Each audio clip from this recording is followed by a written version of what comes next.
Hello, puppies and kittens. I'm Aron, not Aaron. And I'm Aaron, not Aron. Good. Now that we've got that out of the way, you want to open up by telling the audience anything about like I don't know, introductions, I guess, right? Yeah. So my name is Aaron, as the nameplate should specify. If you call me Ron, you're going to go down. I am a physicist by training, work as a data scientist, and also a research affiliate at MIT. So I tend to do some sciencey stuff. Also do some biblical research. Wrote a book more than a decade ago about scientific attempts to prove the Star of Bethlehem and why that doesn't work. And also recently a book on aliens and religion and all the fun that'll happen if the little green men come down. The Star of Bethlehem. That had to be disproved somehow. Well, it was basically outside of the mainstream of biblical studies for about 200 years. um, but strangely enough, it's still actually something that's actively shown in planetaria. And why that is kind of a. I've done some research, and I can actually blame that on creationists indirectly. Okay, explain. All right, so the planetarium itself was starting to be built like in the 1920s in Germany in particular. The idea is like, hey, with the urban cities and all the artificial lighting, people can't see the sky anymore. We want to do some basic astronomy science education. So these things are starting to be built up in those sorts of places. The first ones are built here in the US in the early 1930s, and this is just after the Scopes monkey trial. And I've seen there was a shift basically in the media that time to before the Scopes, after the Scopes trial, and basically after that, it's like, okay, we need to find some way to make this conflict go away because we're not going to be able to do science in this country if half the people think it's going to destroy all religion and society and things like that. It already went to this huge court case. We can't have this happen over and over again. So part of the reason for promoting this idea that, hey, we can actually use science to reconcile with faith actually makes the whole performance more comfortable, even if the people presenting the theories at the planetarium don't actually believe it. And we actually have polling data of planetarium workers, and most of them say, yeah, this ain't real. All right, just the idea that we had to discuss that is. I'm so embarrassed at my country and just in my species, I guess, because I know this isn't just an American thing. I hear reports everywhere that just people are getting stupid everywhere. Well, we've had a lot of stupid for a while. We do slowly get over things. I was just reading a piece today about the upcoming solar eclipse, and we went from being almost universally afraid of this thing to very generally think it's something pretty cool. And well, I've got my glasses ready to go to view it tomorrow.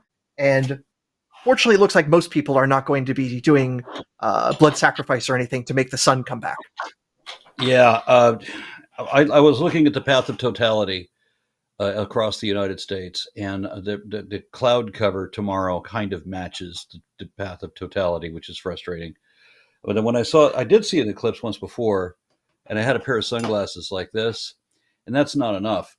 So I put on another pair of sunglasses like this, and then I put on four more pair of sunglasses like this. But this time, and that was just to be funny, but this time, of course, I do have the standard ones.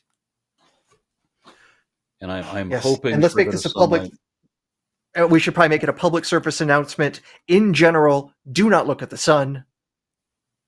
And the only time you're going to look at the sun is when the moon is completely blocking it. So for about 3 minutes, you can take this sort of thing off. But any other time, don't look at the sun. Just don't be a Trump. Don't do that. Don't be a Trump. I mean, if you remember Uh, for the 2017 one, he was staring at it and pointing at it. And it's like, yep, that's the thing you're not supposed to look at. yeah, yeah. I'm a genius. Look at me. I'm in danger. All President right. Wiggins, I could vote for that. All right. So we see we've got a call lined up, at least one. So let me see if we can take this. We've got, it looks like Sam. All right. And this is a question for you, Dr. Adair. Okay. Sam, can you hear us? I can hear you. I am driving at the moment. I'll pull over in just a second. Hi, my name's Sam. I've actually been, Aron, on your show, interviewed twice about the Article 5 convention process. But I'm calling in today for completely unrelated issues related that I want to talk to Dr. Adair. Before I went to law school and learned to argue about interesting things, my passion in undergraduate, I tried to be a physics major. I was not successful with that. I made it through Quantum 2, but then ultimately I majored in philosophy of physics. And a couple of times ago that you were on, Dr. Adair, somebody called in and had questions for you about determinism as it relates to quantum mechanics. All right. And I was hoping to kind of pick up where that left off. I have a little bit better background in physics than that previous caller, although not much better. Obviously nowhere close to yours. And I'm pulling into a parking lot right now so I can speak better and take you off speakerphone. Yeah, I definitely recommend don't philosophize and drive. Yeah. I'm pulling into a Dunkin' Donuts parking lot right now, and I am stopped. In the meantime, just get out the question. Yeah. And then, Sorry about that. So yeah, before somebody asked about quantum mechanics and determinism, and you confirmed, Dr. Adair, that for the most part, quantum mechanics rules out determinism, but you made two exceptions. One was superdeterminism, and the other was the many worlds view. And I slightly disagree with you there. I think some of the modern, more modern versions of Bell's inequalities, like Conway-Cochin, make superdeterminism not completely ruled out, but very, very unlikely. And I also think that the many worlds view of determinism, which Stephen Hawking espoused in his book, Universe in a Nutshell, I don't think that is consistent with what most people mean when they talk about determinism. Well, it's to take the 1,000-foot view. When we are talking about determinism, there's basically two aspects. One, can we determine what's going to happen in this particular experiment? What is this particular nucleus going to do in the next 5 minutes? Is it going to radioactively decay or not? Even on any interpretation, you can't predict you cannot predict with confidence that this thing is going to, shoot off a positron or whatever in that window of time. What is deterministic on things like the many worlds is that the equation that governs this, the wave equation, the Schrodinger equation, how that equation evolves is completely deterministic. But because you don't know which universe you're going to end up in, that's the indeterminate aspect. So on a global level, you can talk about that wave equation and it will evolve completely deterministically. But when you're in the nitty-gritty of which branch of the universes you are there, you don't know which branch that is until basically you get smacked in the face by that nuclear decay, for example. Yeah, exactly. And my point was that I think that second version, if you're looking at a definition of determinism that could be used for discussing things like free will or other reasons why philosophers would want to discuss determinism, I think that version, the way I would define it is, if I now, whatever state of the world is now, was it always the case that that would have happened, or are there other possibilities that could have happened? If you travel back in time to previous states of the world and let that evolve forward, you're going to end up with literally many worlds on that interpretation. So your one that you had was not inevitable. That was the possibility that would result from the past. All of the different possibilities equally become a reality. in the many worlds view, or one of them does in the more conventional view. I think I know where you might be going with this, but I think we do need to back up for the rest of true. the audience, because I think most everyone else is going, what the hell are we talking about? And there's no amount of beer that's going to make that clear unless we flesh this out a little bit. So we're talking about free will determinism and the idea that, hey, there is this randomness aspect to quantum mechanics, or at least standard interpretations of quantum mechanics. So if determinism isn't true, then maybe we can have free will. That's the basic idea we're discussing, right? Yeah. Okay. And the argument from not determinism to free will is a whole separate long argument. But yeah. That's one premise that is necessary in that argument.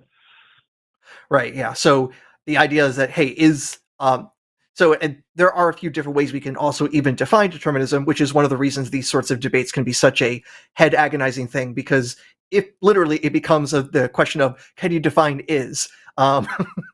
And we're not in just the Bill Clinton trying to get out of a sex scandal thing, but literally what philosophers will do in these sorts of things, that, yeah, it's a pain in the butt. So if I define determinism as any sort of cause will have, any sort of effect will have a cause, there are no uncaused sorts of things in this great chain of things, then you could say every single event is caused, in which case every sort of thing is determined.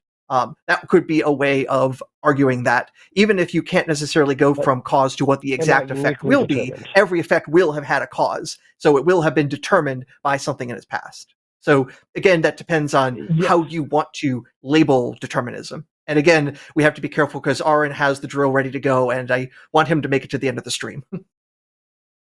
Yeah, I think that. Sam, you didn't see, but Aron had pulled out an electric drill and was threatening to add an extra hole to his skull. So just so you know that this is the pain that these subjects are causing.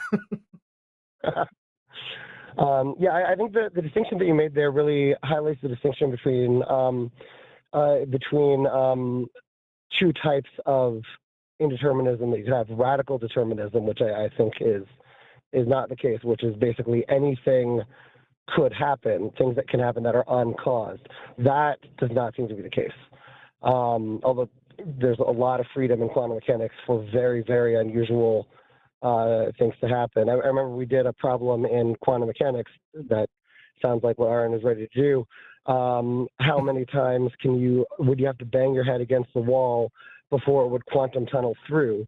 And it is possible, but it would take so long that the universe would suffer heat death long before that occurred. That kind of determinism, things are caused, but they're not uniquely caused. And that, in the sense of a unique causation, the universe is not deterministic in that sense. The thing is, though, I don't know if there's really any case that we can show that there is an effect that had an insufficient amount of cause behind it. And honestly, like, one of the things that kind of is a hang-up for me is that if we are talking about what is called libertarian free will, not the political form, but that there is some sort of uncaused way that things get chosen by us, I think that idea is actually logically coherent, because things are either determined or they're random, and neither of those sounds like I got a choice in the matter. Either it happened the way it had to be, or it was just a coin flip, and why call that choice? So to me, I'm with John Locke, and I'm that stuck far back in the past, and him pointing this out and say, hey, neither of these things look like anything that people call free will. So if we're talking that form, I just don't even think it's a coherent idea. Well, if we agree on the determinism aspect, I'm happy to talk to address that and why I disagree with that statement. I just want to make sure that we have the premises that we agree on first, which is the determinism part. I think that, especially when it comes to quantum mechanics, a lot of it is ultimately going to be how we are interpreting things. So it's hard to say what the premises are. Yeah. Are we going to go with one interpretation of quantum mechanics versus another, where there is no consensus on that point? And especially for something philosophical, if we don't have firm premises, building on those sounds like building on sand that is being constantly eroded by the water. I would rather I want to have as much concrete under my feet as possible. I'm sorry, the way it would define indeterminism, which I think is consistent with all interpretations of quantum mechanics, would be that for any, there's several ways to do it, I guess. For whatever the current state of the world is, there are multiple future states, any one of which could come to be. And maybe There are the many case that all of them possibilities. will, Sure. because Okay. there's many worlds, but that's still, even if it's all of them, that's still the case that there are multiple states that any one of which would come to be. Yeah, though I think that still means the case that if all possibilities exist, then, well, there is no choice in the matter. All possibilities exist. All possibilities are realized. There is no way to have chose that one of those possibilities could not have come to be. Yeah, see, that gets more to the free will part of the discussion, which I'm happy to address. I think when you're looking at the concept of choice, a choice is a thing that is done by a chooser. That chooser is, in this case, you or I.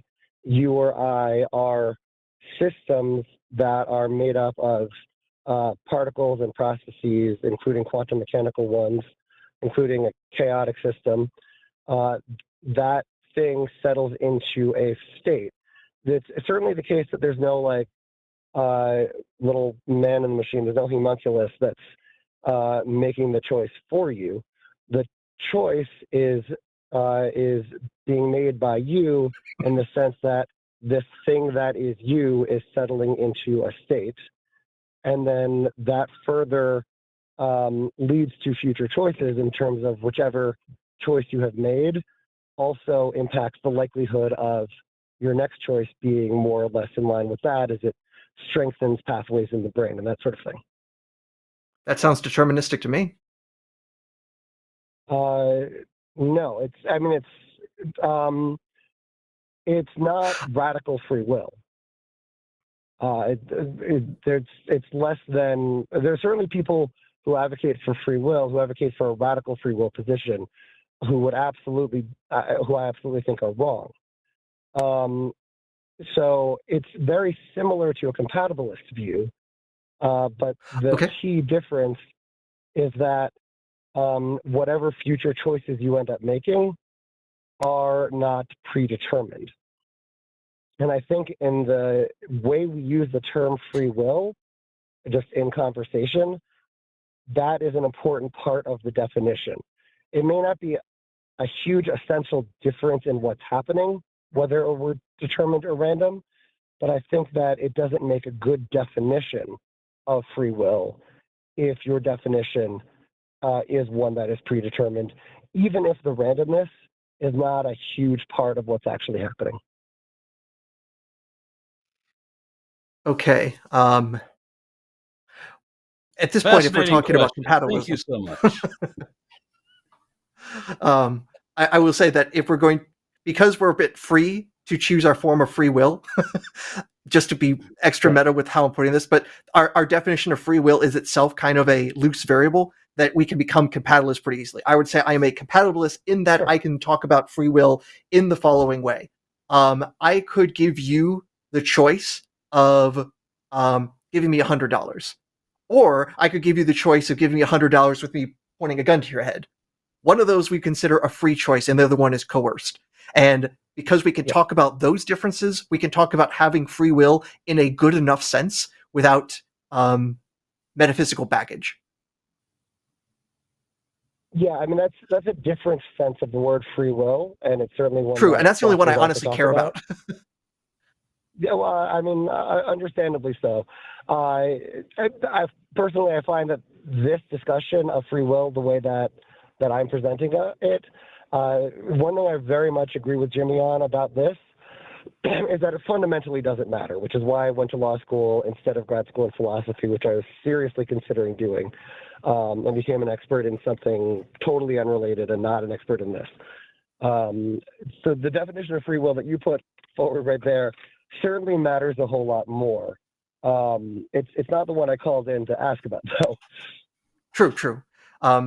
Right. I also just have to make sure that I'm talking the form. Well, one, the form of free will that probably most people would care about, and also the form that might minimize the amount of self-harm that Aron is going to end up doing. Because again, I've seen him reaching towards various tools that are in his shop right now. or a strong drink. What percent alcohol? I do not see. Oh, I think that's 10. 10. Okay, that's a good punch for beer. Can I make a recommendation of two very good sources that have talked about this same version of free will that might explain it a little better, that people can see if they're curious? I don't see the harm. Go ahead. One of them I know you're familiar with, PBS Spacetime. They haven't gone nearly as much into the philosophy, but they've talked a lot about the relevant physics. And when they talked about the relevant physics, Matt Adair did repeatedly allude to that he holds the same philosophical view and hinted at that pretty strongly. And then the other one was on an interview with Factually, Adam Conover's show, fairly recently on back-to-back weeks. He had someone who was arguing that there was no free will, and then the following week he had someone arguing that there was. And the person who was arguing that there was presenting exactly this version of free will that I argued for here. Okay. I definitely know of the shows you are talking about, though I wouldn't know exactly which philosopher he had on that was defending your particular view. I don't know his name either. From what I have seen with the show, not Adam Rules Everything, that's a different show, but with Adam Conover, I would say it's one of the podcasts that won't rot your brain. It's not Joe Rogan. So yeah, I can say that's okay to listen to. Thank you very much. All right. Oh, thank you for calling in and safely driving. Thank you. Bye. All right. I'm sorry that you had to go through that. You okay? Yeah, I'll make it. Okay, so we have a couple more. Let's see. I'm having some trouble reading this one. There's another atheist. We got a theist in here. So I'm going to prioritize that one. And the question appears to be, I want to debated any arguments against the existence of God. Okay, well, this is going to be a troll, I can guess. But this is Geo. Geo, can you hear us? Yes, I can hear you. Okay. I don't for a moment believe that you're legitimate. I think you're just trolling, but, No, I'm not a troll. Not at all. Okay, well, let's play the game then. What's your... Open it up. I don't know. I heard about you guys today. I'm just on social media and I'm always reading through comments. I'm reading through people's arguments about religion, about God, and I never step in because I don't like to engage in social media conflicts. But I was recommended to call into your line, and I just want to talk to you guys. Sweet. So you're not familiar with this show or series of shows? You're not familiar with the line? I'm not familiar. I've only been watching for 1 hour. I've just recently tuned in. I watched your previous live about the atheist versus theist about 2 hours ago, and that's all my knowledge. Brilliant. All right, so you believe in God then, right? Yes, I do. Okay, why? I just feel like through my existence and through everything that I've experienced, I feel like there is definitely some type of order. I feel like everything is not random. I had personal experiences with friends and family. Help me out with the random thing. What do you mean everything is not random? What's just that? a What lot does of random supernatural mean? coincidences, just a lot of things that cannot be explained through evidence, through scientific processes, just a lot of things. Okay, we're going to have to get concrete there because you're talking to two science people. So when you say something not explained by science, we need to get a concrete example, something that's not explained or impossible to explain by science. Let's get to brass tacks on that. Yeah. And I'm still looking for random. What's the problem? Well, what does random mean? Random as in just, there's no clear pattern behind it. There's nothing that, you can scientifically attribute to why these things occur. Like, things like I that. can't think of an example. Can you give me an example? I can't think of a specific example, but Okay, can you just think of a things. definition then? Can you give me a definition of random? I mean, that's your I mean, sticking point is that things are not random. So what do you think random? Now, obviously, this means something to you. So what do you think random means? random means that there's no clear pattern. There's nothing that you could bounce off of, or you can be like, okay, this is related to that. It's just There's random, not where a like, single example I can think of that would fit your description then. So without a God, the universe is not random. Because do there's you believe the nothing that universe fits is what you random? just described. Do you believe the universe is random? Do you believe existence, life in general, everything that we have You here? just gave a definition that one thing is not related to another or is not indicated by another. There's nothing in the universe that's like that. I cannot give a definition. I'm not qualified to give a definition. No. I'm just I don't think you need qualifications. You're talking about words you're using that mean something to you. When you say that word, it means something to you. And even if you use it incorrectly, what does it mean to you? The definition that you gave for how you're using that word doesn't fit anything I can think of in the universe, and therefore, by your definition, the universe is not random. To me, random is basically like everything is not just given to chance. Everything is not a coincidence. Chance, like if you're gambling, like at a casino, red or blue, player, banker, chance. It's just random. It's just. Problem is you're getting a little bit circular in your definition, because chance and random are basically synonyms. So you're basically defining random by pointing to the word random, ultimately. We need something to break the cycle here. Let me help you with this. What believers mean, yes, please, when they say random or when they say chance, they mean whether it was deliberately intended or not. Okay? So random means that it wasn't intended. Chance means that it wasn't intended. Both the words mean the same thing. And so there are processes that will derive certain outcomes without any intention involved. Nobody had to decide to do something. This is the result of these kind of chemicals coming together, or this kind of property. What it just naturally produces this. No intelligence involved, nor possible. But they don't, believers don't ever think about the not possible part. So you take any number of coincidences in your life. You mentioned personal experiences. And you think that, hey, if I hadn't had that flat tire that delayed me, I would have been stuck in that traffic jam or whatever, or any number of circumstances that helped you get this job. You might piece together, if I had stopped for lunch the way I usually do, then I would have been late, and I would have been late for the interview. I wouldn't have got the job, but I got the job. So God must have somehow got me to hold that flat tire or whatever. That's the way believers that's seem. That's a good way to put it. That's actually a good way to put it. There's another word for that. It's irrational. Okay. Enlighten me. It's irrational. Irrational? Why is that irrational?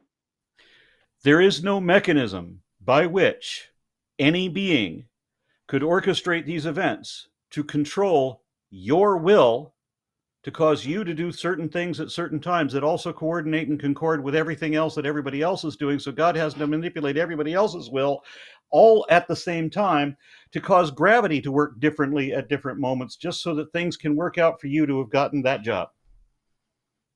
It's preposterous. There's no mechanism, there's no wherewithal, there is no possibility that could have not been random. There's no possibility that could have not been chance. There's no way that it could have been. There's literally no mechanism by which an intelligence could have orchestrated what happened to you. And there's no free will for you by that same description, because if God is manipulating your actions, then you're not. But when you say that, you're saying that in a very concrete way. You're saying that as if you're 100% certain, and as you 100% know that is the case. How are you still 100% certain? Okay. If I say that there's no mechanism, right? Provide the Yes. mechanism. I've been doing this for a long time. Believers don't have a mechanism. I am 100% I know you certain have. you don't have a I mechanism. appreciate to even have this conversation with you because I know you guys are intelligent. I could tell. Well, thank you. I'm not really good on vanity. I don't like taking compliments and all that, but apologize for that. It's not a What I'm compliment. saying It's is, an observation. you have a perspective, and we all do. We all have this perspective that things work out for us for reasons. That if things are going well in my life, it's because I appeased some spirit or because I did something good and I'm being rewarded. But there's no rational accounting for that. There is no possibility that any God could have orchestrated things in our favor so that we have relatively good fortune this year over last year. There's no way for that to work out. That's just an illusion we come up with in our own minds because we're self-centered. We see ourselves more than anybody else. We think that things are focused on us. So if it happens to work out for us, we think God is pleased. If it doesn't happen to work out, we think we've done something wrong in the eyes of a God that we made up. I think it's the exact opposite. I think when things work out for us, we blame it on ourselves. I feel like when things work out for us, we think it's because of us. I think humans look at everything in the exact opposite. We blame ourselves for everything good and we blame somebody else for everything bad. That's how I feel like my observation of the world and how people operate in the world, that's how I feel like it goes. We blame everything that we do good. We're like, yeah, we did that. That was our brain power. Okay. That was our intelligence. And everything that goes bad, we blame it on an external force. Yeah. What about I've hurricanes? just read a number of holy books that kind of do have the opposite perspective. That if good fortunes are the same thing as blessings, bad fortunes, when a number of bad things happen to you, when the crops fail, when there's a drought, whatever, these are all curses. And blessings and curses are both magical enchantments. They're positive a magical enchantment or a negative magical enchantment, but that's either way. There's no way that a God could orchestrate for your crops to fail. And if there was an intelligence behind it, your crops would not fail because you did something that irritated your God. That's not the way an intelligence would deal with that. Well, can I ask you one question? Yeah. If you had a top 3 reasons why religion / God are false, what would be your top 3 reasons against that?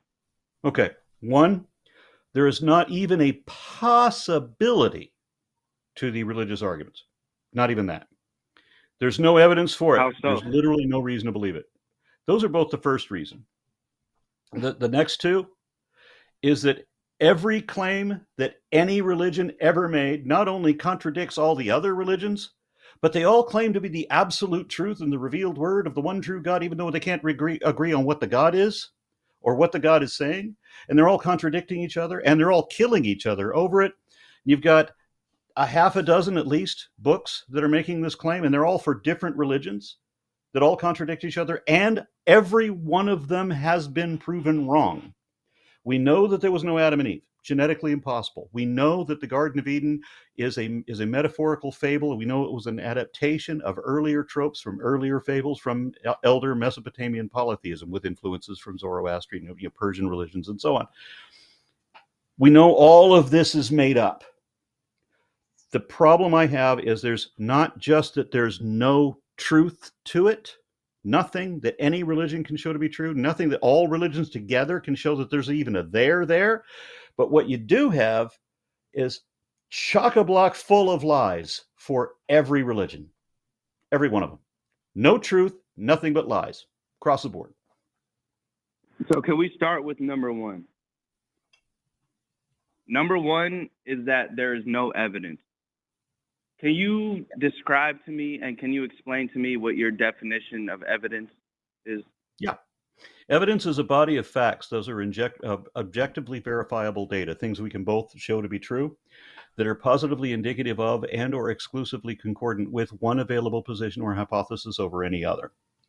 For example, evidence for evolution, for example, would be not just the fact that we can observe evolution happening, that we can duplicate it in the lab, that we can trace it at numerous different ways through fossils and through genetic phylogenies and all of that.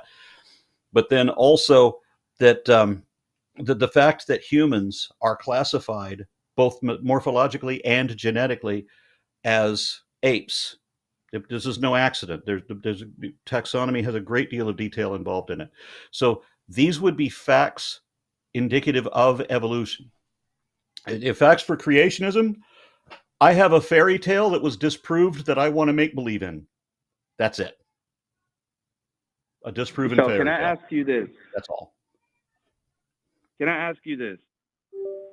Is it possible that sometimes humans don't have sufficient evidence? Is it possible that everything in this entire existence and this entire universe that there is to know, that some part of it might just not have human evidence to be conclusive? Your question is a little vague. Is it possible that everything that there is to know, that we know, and there's nothing outside of our knowledge that we cannot know? Your question is a little vague. Let me help you clear it up.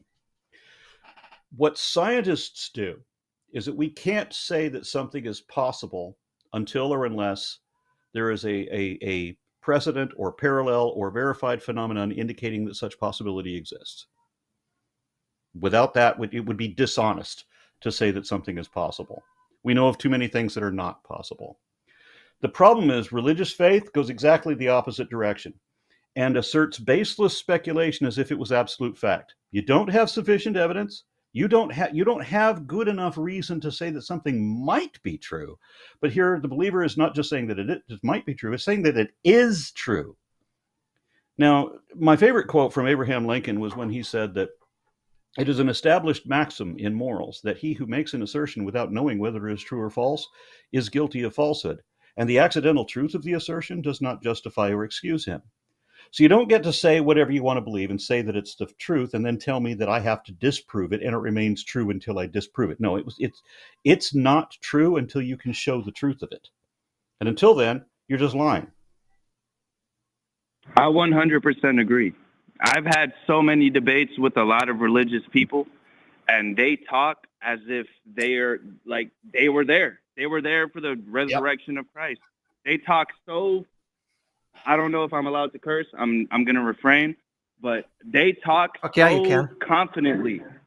They talk so confidently as if they were there. And I don't do that. I believe what I believe, but I'm not so confident as if I was there. And I understand that point. I understand that point so factually that you can't prove what you don't know. But my point is basically that science is a bunch of humans. It's a bunch of people just like you, and it's a bunch of people just like me. And we don't know anything. We don't know any better, and we're just trying to understand, and we're trying to figure things out. And because we're trying to figure things out, when you say we don't know anything, that's not true. And when you say I feel like whatever we know better, yes, continue. I'm sorry. No, I was allowing you to continue. Basically, what I wanted to say is that we don't know anything. We know a few things, but the more you know, the more you don't know. That's fair. You understand what I'm saying? The more you know, the more you don't know. Yeah. So for me, in order for me to believe in a God, there has to be an indication of a God. It can't be that I don't have an explanation for this. Science hasn't explained this, and because just whatever science hasn't explained doesn't mean that there's magic. I don't know, therefore magic is not an explanation. If we go back a century ago, if this was 100 years ago, there'd be a whole lot more that we would be able to say was unexplained that is now explained. If it's not evidence for God now, it wasn't evidence for God then either. So just now they have a famous argument for this. Okay. There's a famous argument for this, and it's basically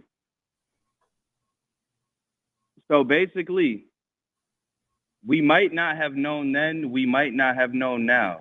But just because we don't know, it does not mean that it becomes impossible. Did I have to say that it's impossible? What I said was exactly the opposite. You don't get to say that something is possible until you show that the possibility exists. Got it? We can't say that something is true until we can show the truth of it. Right? So Ambrose Bierce wrote a book called The Devil's Dictionary, and in that he defined faith as a belief without evidence in what is told by one who speaks without knowledge about things without parallel. Does that make sense to you? So how do we define faith? Faith is a secure conviction or a firm conviction that is not based on evidence. That's faith in the context of religion. There's also a different context, unrelated, where they try to use it as a synonym of trust. But if you want to turn trust into faith in the religious context, then you need a suffix and a prefix. It has to be a complete faith. We can do that. We can definitely we can put trust in this. Trust is the same as faith in my eyes, because we're trusting. Except we're having religious faith that something is going to happen. In the religious context, it's trust. You don't have evidence for, if it's religious belief, then you don't have evidence for your trust. Do you believe in faith? Do you believe in trust? Do you believe in anything Faith similar? is the most dishonest position and auto-deceptive position it is possible to hold. So any belief that requires faith should be rejected for that reason. How so? Because it is the most dishonest and auto-deceptive position it is possible to hold. The only way for faith to be any more dishonest is when you become an apologist. I feel like in your everyday life, you have to have faith of some sort that everything is going to. At what point do I have to believe something that is not evidently true? I mean, it may not be evident. It may, you might have evidence that it may be true, but everything in your life that you do has to have faith in some way, some shape, or some form. I don't believe in anything that is not evidently true. But faith is believing things that are not evidently true. Your existence in itself, you have to have faith. You have to have faith that you're going to get in your car tomorrow. No, that's trust. Everybody around you is not going to crash into you. That's not a firm, another way to put phrase it, to stress it a little more strongly, an unreasonable belief that is assumed without reason and defended against all reason. Because you are believing things that are not evidently true. When and wherever in my life do I need to believe something that is not evidently true? It might not be unevident, but you still have to have faith. You might have a lot of reasons. In what sense do I have to have faith, ever? When would I ever need to believe things that are not evidently true? Can I give you a few examples? I'm asking for them. It might not be unevident. You might believe that, you might get on the road tomorrow, you might drive your car, you might get to work on time. And, you might not believe that everybody around you is going to crash into you. But somebody might crash into you. I have evident probabilities.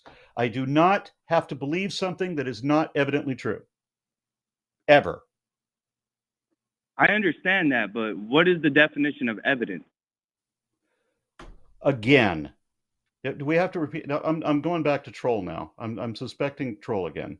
No, I'm not trolling. I'm being 1,000%. I will repeat. Evidence is a body of objectively verifiable data called facts that are positively indicative of and or exclusively concordant with one available position or hypothesis over any other. And then I gave you examples. It is evident, but it's not 100% true. There's a we don't do 100%. 0.00005%. We don't do 100%. We do degrees. We do degrees of confidence.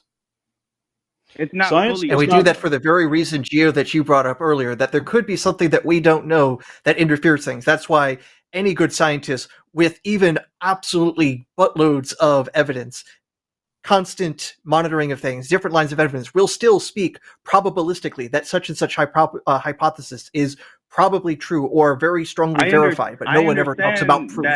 I understand that it's hypothesis, whatever the word is. I'm sorry.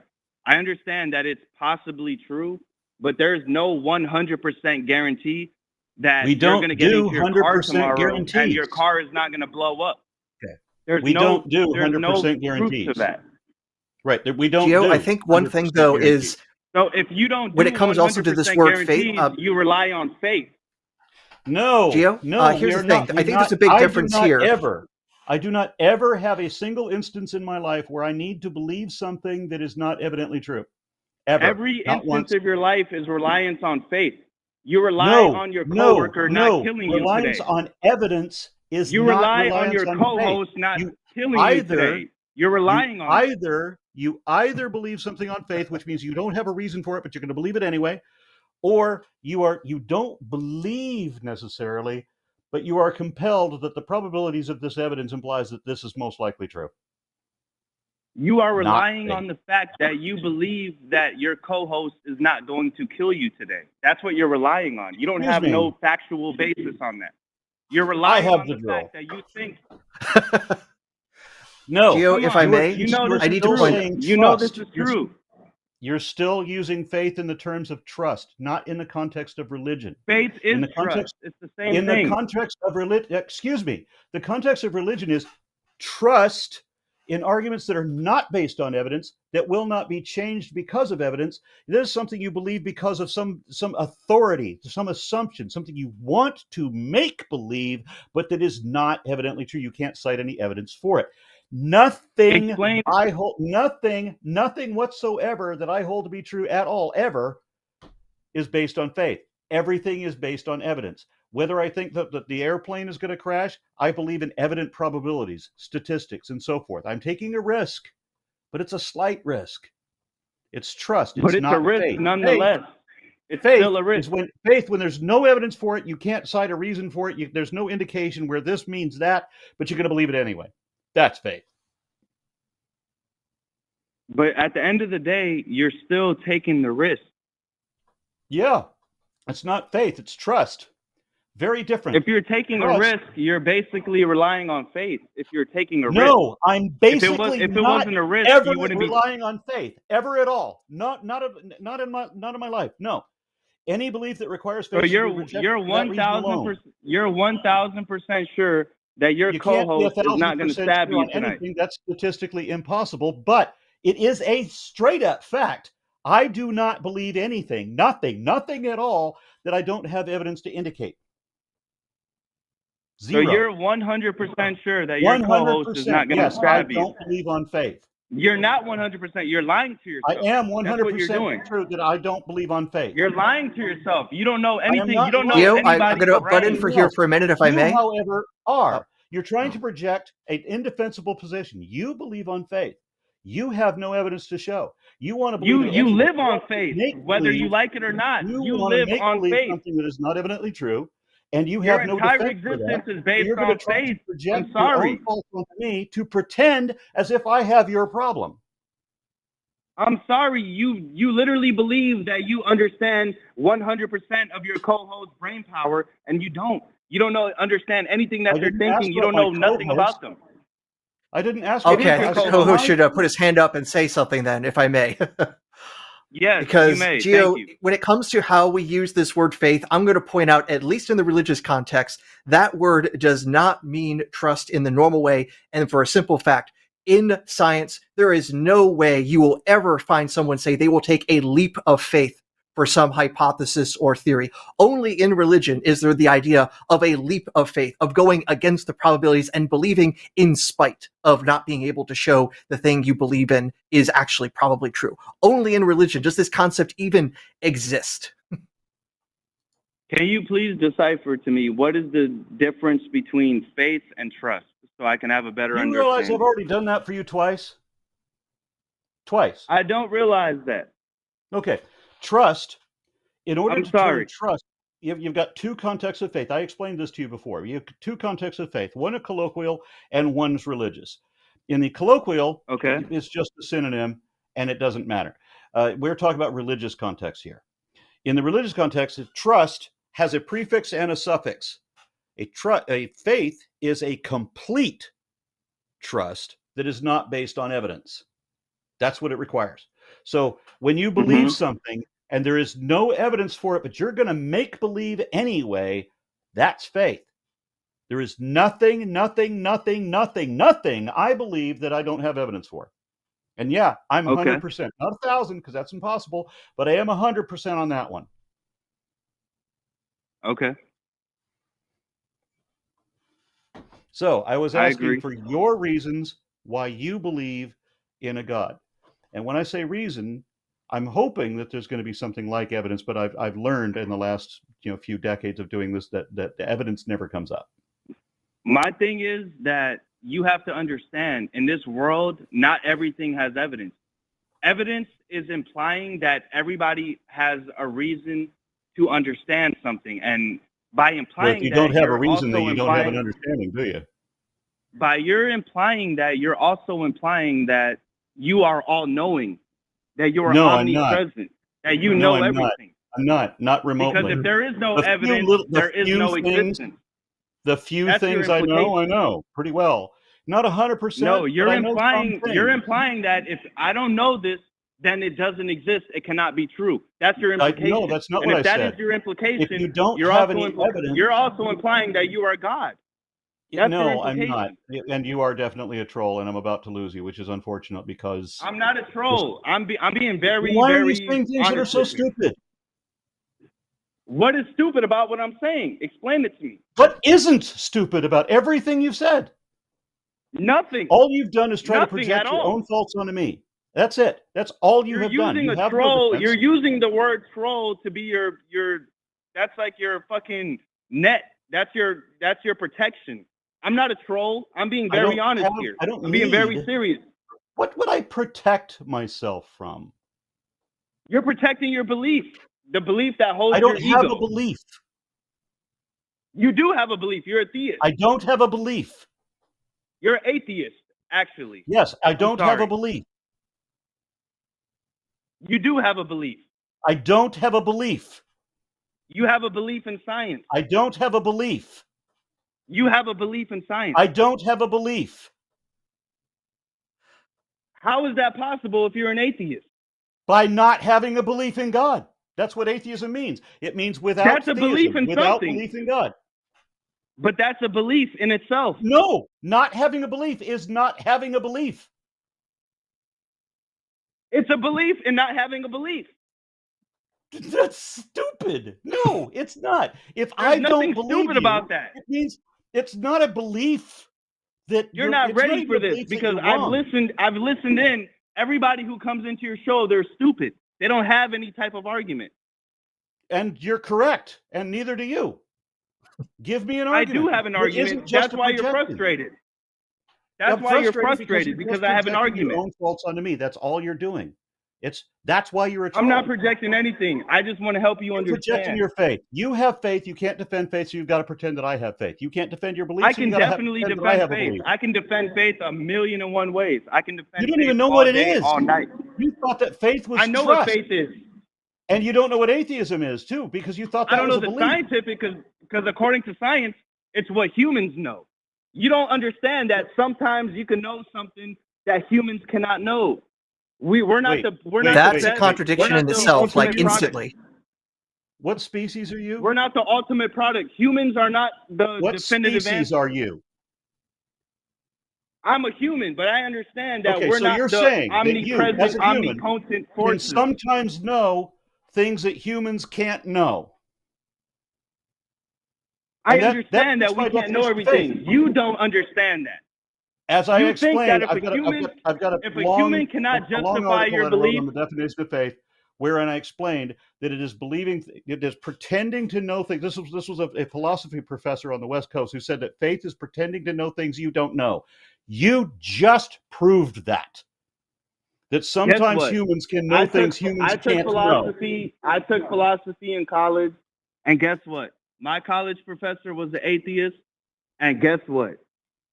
His entire belief system was based on his perspective. It was not based on facts. It was not based on evidence. It was based on his perspective. I don't care about that guy. I care about this thing. Where you failed, where you proved somebody else right and you wrong.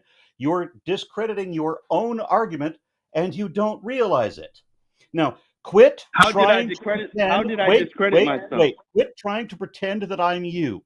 I don't have faith. Stop trying to put your stink on me.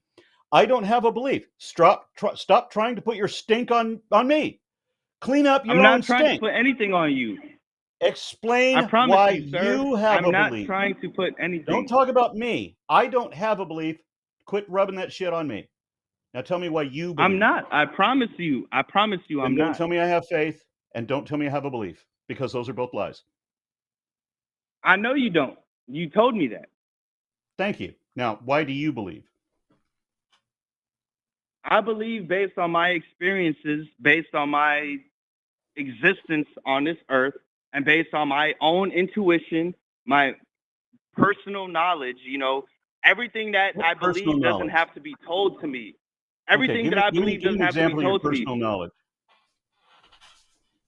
My friends, my family, my acquaintances, the people around me, the people who I've seen go through life without me being present, I see their experiences and I see my own experiences, and I calculate that there is something divine that is intertwining, that is collectively What, when, in the mix. where implies a magic invisible man? Where do you get that?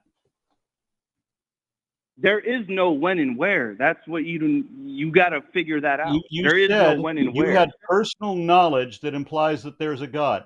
So a God, yeah, I'm just going to posit that every God that is that have been worshipped for millions of people for thousands of years, all the hundreds of gods, they all match one definition, which is that they're a magical, anthropomorphic, immortal, and that includes the Abrahamic God. Now, at what point in your knowledge do the facts point to magic invisible man? Every time you say facts, I feel like you have some type of connection to humans, because only humans can produce facts. Nobody else can produce facts but humans. So that sounds like a great way of saying That's, God doesn't exist, because if there are no facts related to God, I think you just said you're an atheist by accident. That sounds like a great way to say that humans know everything. No, never said anything like that. I'm asking That you, sounds like do that. you know something? I'm not saying I know everything. I don't but I'm know wondering anything. if you I don't know anything. anything special. I'm a human just like you, just like everybody else. You said you had knowledge that implies God. I want to hear the knowledge you have that implies a God. My knowledge is in my personal life. I can't share with you my personal life in a way that you're going to understand, or in any type of way that you're going to have any type of relatability. What do you know that implies a God? I know what I've been through, but you have never been through what I've been through, so there's no point. Implies a God. Just tell me how I need to phrase the question so that I've been through near-death experiences. I've been through experiences where I could have been immortal, I could have been dead, I could have been a spirit. I've been through a lot of experiences where I could have not existed. Elaborate. I've been through near-death experiences. I don't know how to elaborate on that. I've been through car accidents. I've been through terminal illnesses. I've been through experiences. What does experiences mean to you? I've been through car accidents. I've been through terminal illnesses. I've been through experiences that you cannot What about explain. any of those things implies a God? The same experiences that other people have been through, and they did not make it through. I've been through those experiences too. I just never saw any indication of a God. So what is your knowledge, your experience, whatever, what points to a God? Give me something.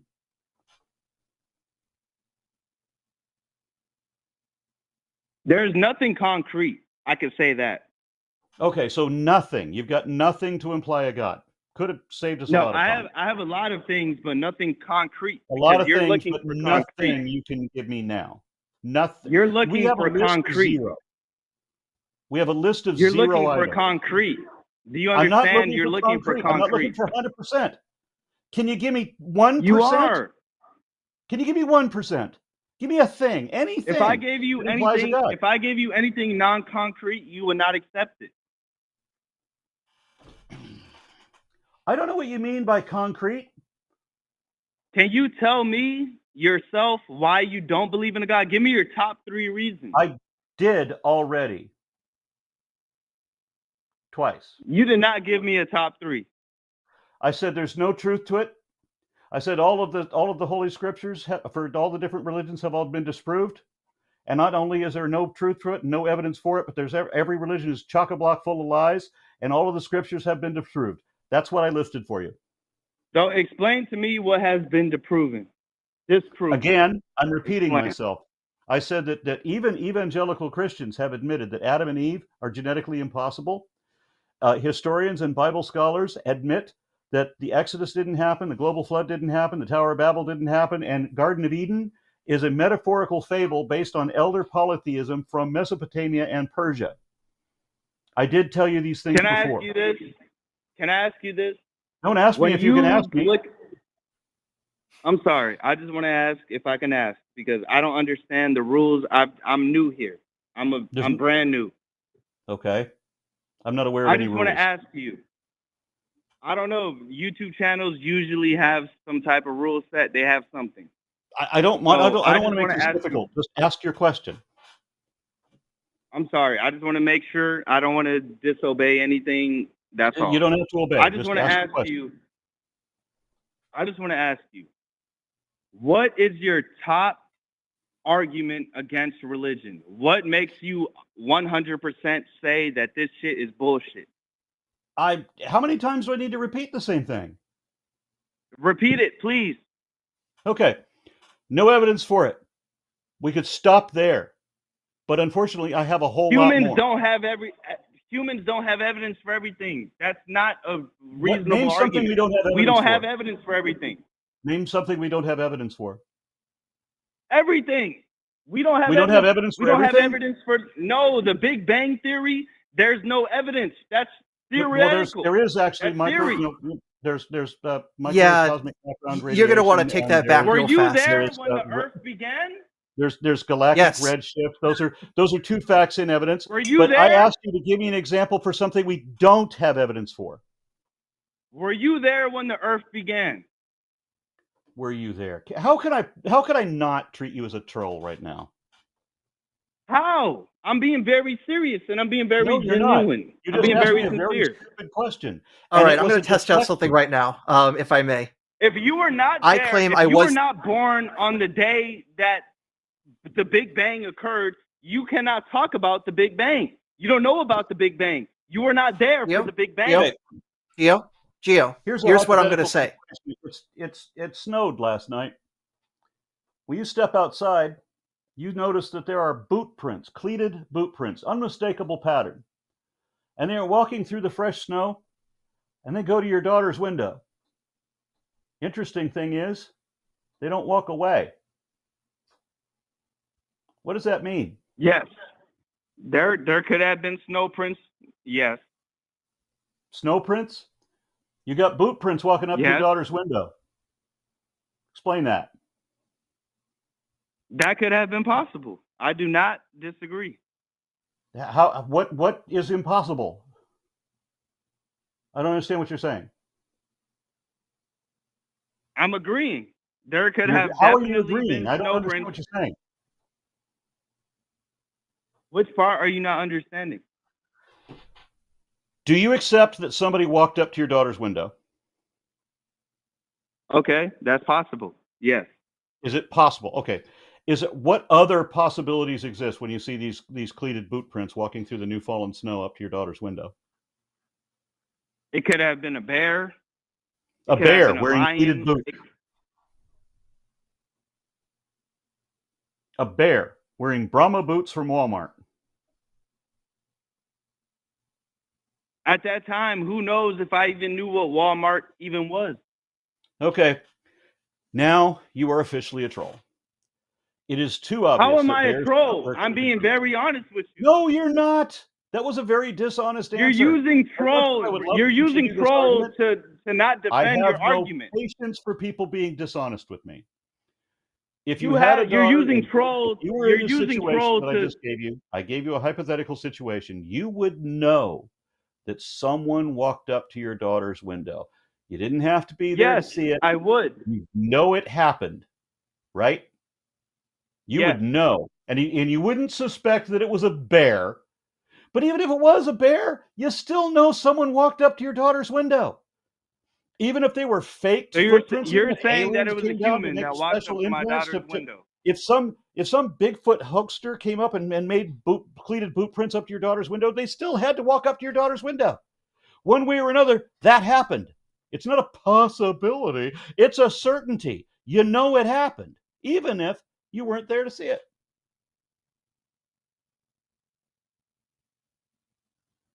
Okay, so what is your argument? We're done. Okay. You don't want to accept the truth. I was asking you for a good long while what your argument is, and you haven't got one. Deflection and projection. That's your argument. All of it. Deflection? Really? I'm answering all your questions. You're asking me my argument.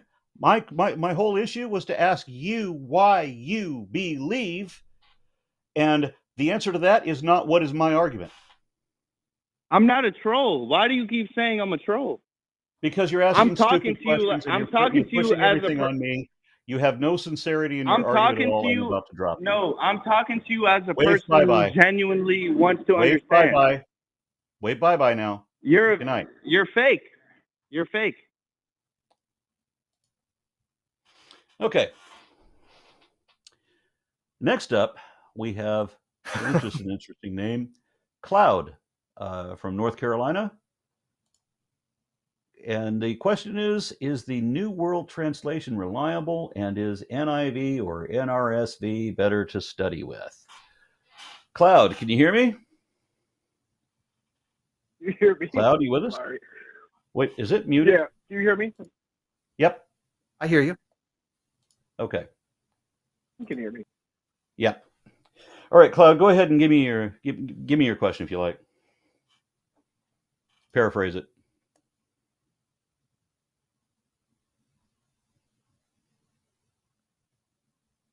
Did we lose you, Cloud? Cloud, you there? Oh, wait, hold on. Somehow I think I muted him. Oh, shoot. Yeah. I keep hitting the button to unmute and then it mutes again. Cloud, are you there? Yeah, hello, can you hear me? Yeah, now I hear you. You're going in. Okay. It's just simply for the New World Translation, I want to know if that's like a reliable Bible to use. I know there's something wrong with John 1:1, but I didn't know if there's anything else. I tried looking it up myself, and I can't find really anything on it. And I want to know if the NIV or the NRSV is a better version of the Bible to use to just study it. I don't know the New World Translation. I got away from. I wanted to use the KJV or the ERV because there's a lot of creationists who use those, and of course you need to speak their language. I started going to the NIV because it had a better reputation. You know, if you're trying to study biblical scholarship, you know, as I saw a scholar say that if you want to understand the Bible, the King James is not the version you need. So I went to the NIV, but then I realized that the NIV is kind of an odd one out when you compare translations. All of these others will translate something more or less the same, and then the NIV is doing something different. So I was advised to go to the is it the NRS? Yes, the New Revised Standard, which they keep revising and updating. A new version came out just last year, and I think it's called Review or something like that. I forget the exact acronym, but that's a more better version out there. As for the New World Translation, I had to look that up to remind myself what it is, and that's the one used by Jehovah's Witnesses. So that is going to be basically trying to get things much more in line with JW theology. So it's going to be slanted to get to those things. Not necessarily everything will be wrong, but it will be guided in certain directions based on that. And my best advice is, in general, use multiple translations, go to websites and look at multiple translations for the same thing, get a study Bible, and if you really really, really care, learn the languages, which obviously is a non-trivial thing to ask. But if you really care about the underlying words, unfortunately, that is the only way you can really do it. So if somebody tells you this is what it means in the Greek, maybe not. So yeah, I hope you have a lot of free time if you want to pick up Hebrew, for example. Yeah. And I want to apologize Okay, to you, well, Aaron. I can get that. I wanted to apologize to you, Aaron, for dominating that last conversation. I couldn't help myself. So You were having please fun. I couldn't stop you. Yeah. Oh, But Cloud, I would say, in general, the best thing you can do is multiple translations, study Bibles that, like, for example, the Society of Biblical Literature puts out one that is going to probably have the most mainstream views on various things, including the problematic passages, or there's often also the problem that in translation, it kind of smooths over issues that might exist, especially when you go to like the Pentateuch, and it's a combination of sources. And if you try to translate it to smooth out all the editorial seams, those will get kind of lost. But if somebody comes along and is effectively, with their scholarly skills, highlighting all the issues, that is probably the best way to really get insights than just any given translation.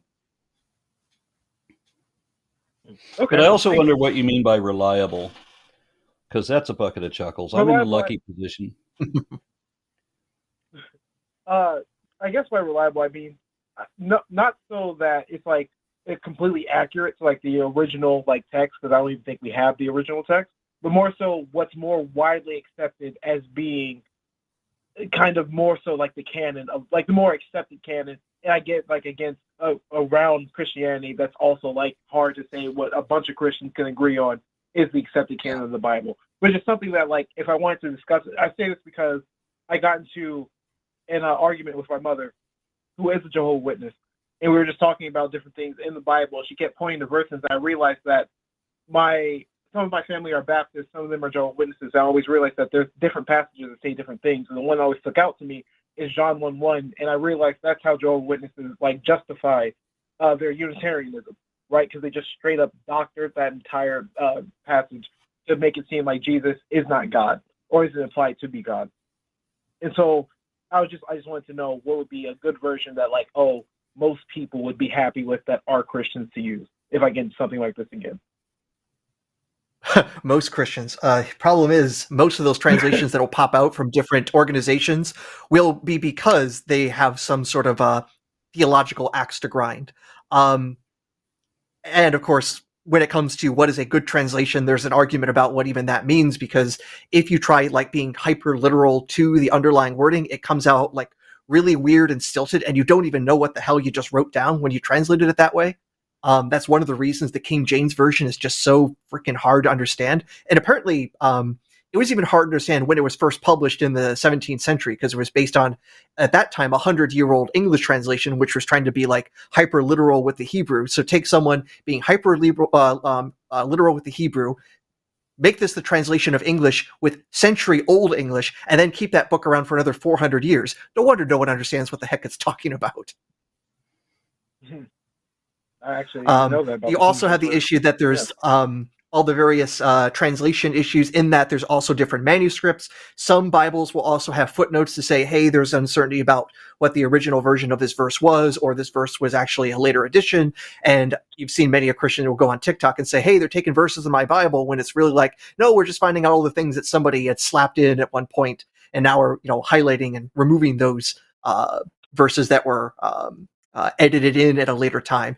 It's almost like the book is kind of a mess, and in some ways, which version of the Bible also depends on so much on what has been reconstructed.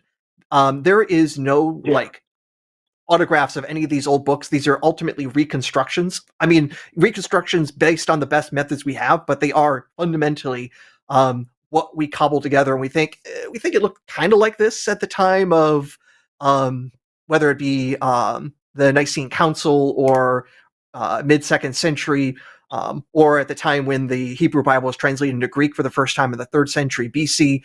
And it's all basically a matter of, we think it might have been this, but then somebody editor came along with that. And of course, then what are the previous sources there? Really, translation only gets you maybe a quarter of the way about answering almost any damn question about what the book is saying. Okay, got you. I do have one more question. Oh, Aron, you're muted. More theistic. Yeah. Oh. What I like about the different translations is the only time that it matters, exactly what wording they use, is like when they tell you, what you're allowed to eat and what you're not allowed to eat. And in those passages, when you compare the different Bibles, you get very different lists. And like with the Darby Bible, for example, almost the whole list of things you're not allowed to eat, almost all of it is lizards, which other versions, other translations will throw in things like ferrets and crocodiles and whatever else, or interesting things like a cockatrice. You're not allowed to eat a cockatrice, whatever the fuck that is. I was just about to say the fuck is that? Oh. Three-headed crocodile. One thing though, also, crockatrice.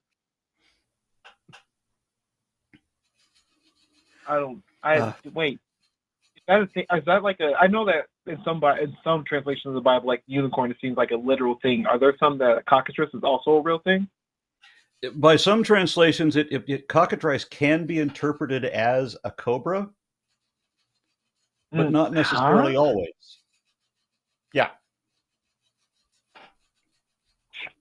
Not going to think about that. But last question. For the Ethiopian Bible, I have like a thing where some of my family members will always say, oh, I want to get a hold of the Ethiopian Bible because apparently it's like one of the oldest like unedited texts. And so they think that one will be like more, I guess, accurate. I've never heard of the Ethiopian Bible until I actually looked into it a little bit. And like, is that any majorly different than most Bible translations? Because I understand that they don't accept some of the books that are in the Ethiopian Bible, but I never looked into why. So what I think is going on there is that the Ethiopian Bible is contains books that have dropped out or were never included in any Orthodox collection. So like the books of Enoch are in the Ethiopian collection of sacred texts. And honestly, like our only like complete versions of First Enoch is in the Ethiopian language of Ge'ez, if I remember correctly. Like we only have bits and pieces of it in Hebrew and Greek, but like only complete in Ethiopic. And there's a few other texts like that as well that are well preserved in Ethiopic and no other language. But speaking of, I don't think that necessarily makes it more reliable. It just shows that this is what was important to these folks. Yeah, and speaking of sacred texts, somebody in the chat pointed out that the Monster Manual is very clear on what a cockatrice is. Speaking of sacred texts.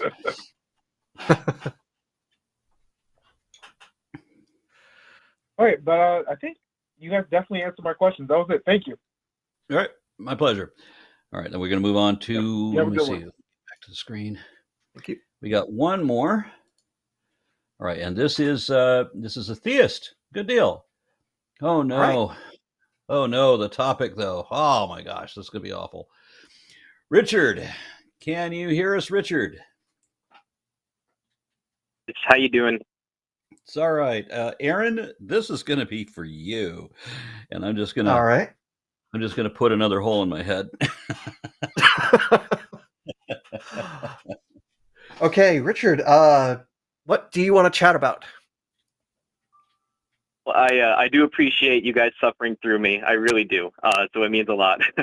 And yeah, I was actually told to call back whenever Mr. Adair was on, actually. I'm not sure. I think I saw a comment relating to that or something.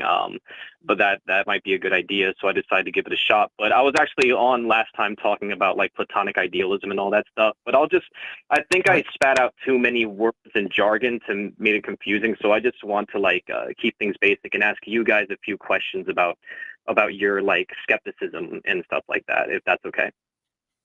Okay. Let's try it out. So whenever it comes to the question of theism, what is it that you're opposed to that makes you skeptical of it? People pretending to know things they don't know. Okay, cool. I think immaterial mind. Because I want. Yeah. If you saw the show last time, we talked a lot about like immaterial mind and all that stuff. Yeah. And we can talk about immaterial mind and stuff, but I'm just wondering, like, a certain rational element to being skeptical of that, which I respect and which I understand is like the logical conclusion of certain like reason, right? So do you pursue that? What's your why for that? My What do why we for what? I don't track. What do we pursue? Why for using reason to arrive at just skepticism of atheism? How else are you going to arrive at a reason for something if you don't use reason? Well, you can use reason to arrive at theism, but No, you you guys can't. might say it's more. Well, But I would say to be that clear, if the facts were well, I would say this: if the facts actually pointed towards theism, then that's where reason would take me. I've seen the facts, and I would say they point away from theism. So I'm saying it's contingent on the reality that has been presented to me. It's not that I'm acting like a lawyer and I'm trying to get my case and argue for that case, no matter what the facts are. And I think that one of the issues here is that if theism were true, wouldn't God be inexhaustible by necessary definition? Yeah, and thus none of the religious tomes that we have would even exist. We wouldn't need faith to believe in him. He would actually be doing miracles, and he would be a verifiable fact. Fine, but verifiable facts are exhaustible by nature. What does that mean? How do you exhaust verifiable facts? 2 plus 2 equals 4 has a logical beginning and end. That makes it a concrete fact in logic and in reality, right? How do you exhaust it? Now, it has a beginning and an end. The beginning is the premise is 2 plus 2 must equal something, and 4 is the logical derivation or conclusion of that, right? Okay. And so that's what you mean. It's just a closed-ended question. Right at the question yet, which is if God were inexhaustible, you expect it to not be something as concrete or simple as 2 plus 2 equals 4, or this equation proves God precisely exists. Why? Actually, I'm going to let him go with this because I think you're going to run into a wall with this, honestly. Because what I'm seeing here is basically if we have an argument for something that shows is exhaustible, God is inexhaustible, so therefore there should be no argument for God. Now, if you're saying this is an argument for God, you're then straight up contradict yourself and show that God is exhaustible. So I don't know how you either basically have to be irrational for believing in God, or you have a contradictory argument. And that sounds like a mess you've just walked yourself into. Right, I have a simple enough philosophy. Don't say shit is true unless you can show the truth of it. And then theism what you mean fails. Right there. It depends on what you mean by saying something is true. If I'm waving a Bible in your face and saying, believe this or you'll go to hell, I kind of agree with you guys. I think that's ridiculous, right? Unless you're going to provide some sort of like literal proof, right? But I think that the issue is if someone has a reasonable and rational belief, even though they don't have a proof, because proof would be like, Then they don't believe in God. There are people who believe in parallel universes, but we'll never have proof for that. Fine, they're being We're actually working on those sorts of things. Do they actually believe in them, or just consider maybe that they perceive some kind of possibility? To believe in them based on probability, based on plausibility, but not proof. I don't know what they could possibly have to go on, but with God, we have something very different. We have where you either believe something that is not evidently true. You might entertain the possibility of it, although there is no possibility of God either. So there's another step they have to take with me in order to convince me of this. They have to give me a reason to believe, and they don't have one. All they have are reasons not to believe. All they have for their arguments, all of them are irrational. Every one. I believe that if you were to propose philosophical arguments for there not being some kind of necessary universal mind or like substance that's very godlike, that it would be irrational too. I can name several if you'd like. Yeah, I've had these debates. The whole word game of a necessary being and what truth means outside of philosophy, so that we can use it in a different colloquial concept, so that we can like use the word game analogy to come up with to define God into being. But we still don't have a rational reason to believe in a God. We have lots of good reasons not to. philosopher. I'm actually talking about things that secular philosophers run into by accident by trying to make God go away through logic. They just Nobody's can't. trying to They make just- God go away. Just flat out nobody. all the time. Nobody. People who argue against idealism, people who What? argue against people who argue against idealism, like numerical or Platonic idealism. That's a form of theism. People are trying to argue against that. Wait, right? wait. How is not pretending that reality isn't real? How is that a form of theism? And what you mean by that? If you're pretending that reality isn't real and that everything is an imagination of God, that we're just all figments of God's imagination, that's obviously theism. But not pretending that, how is that theism? Your description of idealism. I'm sorry? Description of idealism. Where does the dream language come from, or like imagination language come from? Well, that's the one that I usually get. That's the version that I usually get, that there is no actual physicality to anything, that everything is an illusion, that there is no actual atoms, that we're all in a dream state. We're literally a dream of Brahma, and we're figments of his imagination, and we only think that there are atoms. Because in the dream world that we're created in, the video game reality that we have, we are led to believe that we see because of photons bouncing, coming off of different energy states, or the reason that we can smell is because certain molecules may be wafting through the atmosphere, when in fact there are no molecules and there is no atmosphere. It's all imaginary. That's the version of idealism that I usually get hit with. So I understand why that particular choice of language would be very unconvincing to a physicalist skeptic, right? The actual argument itself is more like there is no fundamental matter, and logic compels us, it forces us to acknowledge this sort of through reason and through the limits of the scientific method. And so plausibly to do Then why that, is it that actually most philosophers are not idealists? Don't tell me that this is like logic compels us, when most people doing the logic say, this ain't it, Chief.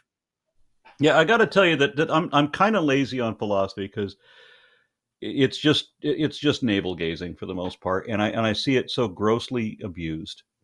I actually like philosophy when it's done properly, but when we talk about idealism, it's not done properly. So, I mean, I had the advantage of being able to talk to some of the Daniel Dennett, for example. I asked him this exact question. I've been told that a number of philosophers said pretty much what you just said, that you are compelled by reason to accept idealism. But when I go to any of the secular philosophers I know of, and Daniel Dennett specifically said, no, that's bullshit. He didn't say it as bullshit, but he did say that materialism is still the standard. That no idealism, because I was a guy debating a guy who said that that idealism had been completely disproved philosophically. And so I go to the most famous philosopher alive that I know of, and he says, no, that's hogwash. It's still materialism. So I know and a bunch of quickly as well. Just very quickly as well. I was actually now just looking at the Phil Paper survey of philosophers. So this is a survey that's been going on several years now. Basically, send out questions to a bunch of philosophers, poll what their questions are, and then see what's the population of philosophers saying. And when it comes to idealism versus realism or skeptical realism, according to this survey, the number of people who accept or lean towards idealism is about 5 or 6%. Almost 80% are towards non-skeptical realism. There is a real world out there that's material, ultimately. It's not ideal. So if you want to say logic compels, and 90% of the people say no, do not say that's what logic compels us to do. I cited that very study that you're talking about a while back, but I forgot to reference it because my choice was just to go to the philosophers that I knew, that I had access to, for the quickest possible answer, because sometimes what you read online you can't really trust.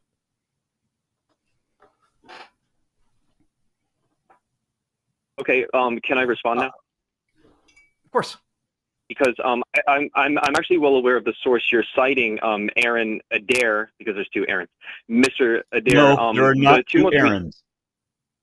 There is an Aaron and there is an Aron. apologize. I'm so sorry. So I'll be speaking to Aaron.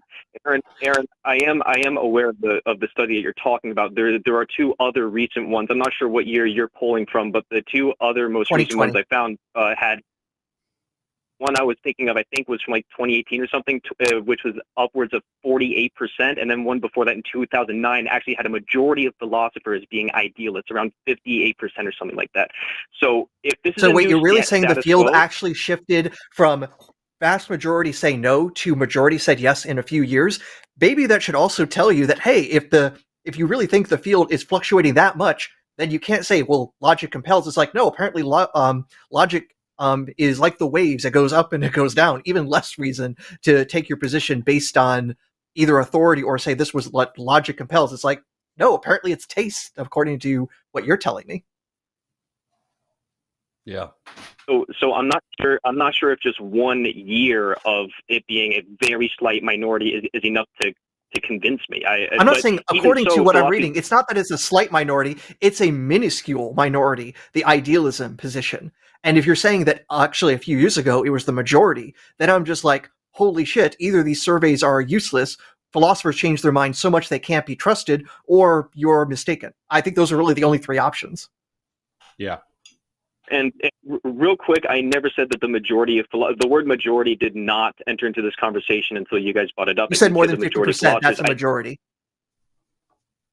Just now I did when we were talking about, and whenever I was talking about those two polls, but prior to that, I never said the word majority. I was talking about reason compels us to. And then you guys said, well, if reason compels us to, certainly the majority of philosophers, most of whom are asinine and terrible anyways, would be idealists, right? So I'm not sure what is philosophy of democracy or what. Like I'm really confused by this. I like how your bring that up? defense is that the majority of philosophers worldwide are asinine and terrible. That's your defense of your philosophical position. Oh, that is an ad hominem. I can provide an actual defense if you want. Honestly, what you've now done is just shown. I'm not even necessarily disagreeing with that. Richard, let's just even assume you're right. The vast majority of philosophers are garbage. Do you think you're better than the average philosopher? I think that being a philosopher is not about having a certification or like even being a good debater or something like that. I think we have lost complete. It's going to be just like being a driver. Do you think you're better than the average driver? Because 80% of people think they're better than the average driver. Are you better than the average philosopher at philosophizing? Question, I'd have to know what it means to be good. What do you mean by good? What do you mean? Well, you just said a whole bunch of people are crap, so you apparently have an idea of what that is. You have a platonic ideal of what the philosopher is. Now I'm really going to mess with you. I'm sorry. I appreciate it. Keep going. Yeah. My point is, you have determined that many, if not most, philosophers are garbage, so you have some idea of what good is. So you at least have a way of saying some better than others. You can say, do you think you are better than the majority of philosophers in their field? I would say people like Professor D.C. Schindler are better than most philosophers. I would say people like metaphysicians like I'm talking about you. Are better. Let me just summarize this a different way. By the study that we both cited, 95% of philosophers are materialists, and so that's the 95% that you say are garbage, and the 5%, the minuscule minority who believe that or who pretend that reality isn't real, those are the ones that you say are good. They might be good or they might be bad, and some of the ones who are physicalists might be fine. I'm not going to go through each name. Guys, it was an ad hominem. If you want me to provide the actual substance for the argument, I'm not using an ad hominem. The problem is we don't have a reason to believe that reality is not real. That's the biggest problem. And then there's and the whole point I was bringing this even up was that you were saying logic compels, like this is the only possibility. And then yet the vast majority of people who explore this very question say, no, logic does not compel me to go that direction. Quite the opposite. So when you say logic compels, you are basically just making an assertion. And I will say, hey, most people are going to call you out on that assertion, that most people are not convinced that there is some great logical deduction that can show that idealism is true, because the majority of people who've looked into that, who make that their day job, say nope.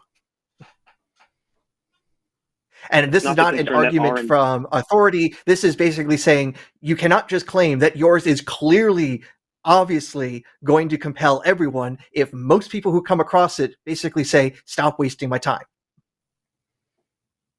They're influenced by particular worldviews or ideologies. Like, wouldn't that matter? Well, that would explain the 5%. That sounds like the when Exactly. people So usually you are a agree. minority You view. So the 5% might be Catholics or whatever, and the 95% might be Kantians or whatever, or like physicalists. Like, why is that unreasonable to assume? Well, one thing, I'm not making any assumption. I'm just looking at the polling result, and you're basically saying you're going to go with the minority position and say that they have everything worked out, that it's so compelling that there's only logically possible view. And that strikes me as initially absurd. And for you to also defend yourself, you also had to integrate the vast majority of people in the field to make your position even begin to start being tenable. And I'm just saying, hey, this is probably not true. I don't even have to go with, hard deductions. I'm just basically saying, hey, what you have asserted is probably false, and you should probably reserve and have a much more cautious language than to make these grand claims, and of course have them recorded on Prosperity so they're on YouTube so we can monetize these sorts of ill-equipped arguments. But if we were in the 2010s, I'd be asking you the same question because the majority of philosophers would be idealists. How did that change happen so fast? Like, in what world did we just discover all the answers to find out that idealism was somehow false? Is it more likely that they're just being a little bit more skeptical than they once were? And even Hold on, so, I just want to clarify that in the 2010s, the majority of philosophers were idealists. That's your statement. 9, exactly. I can show you the precise Phil papers if you'd like with the census. Okay, I'm going to start looking those up because I don't think there was ever a time when the majority of the world's philosophers were idealists. I don't think that ever happened. Please do. Please fact check me, please. Yes. Okay. And at the very least, when I think of when idealism had its heyday, I'm thinking like the early 19th century in Germany. Cool. Did you hear me just then? Sorry, you broke up. Could you say again? Sorry about that. I was just like under like Hegelian idealism. Like that's the only heyday of idealism I'm really familiar with in modern times. Yeah. And I'm happy to be proven wrong about that. I'm just going by what I at least can look up right now. Also, there's different branches. So someone who's a mathematical idealist is a lot more and less mystical than someone who might be like a traditional Platonic idealist or something. So there's different gradients, of course, it's not like, oh, someone's a mystical idealist versus someone's a rational skeptic. It's not that black and white either.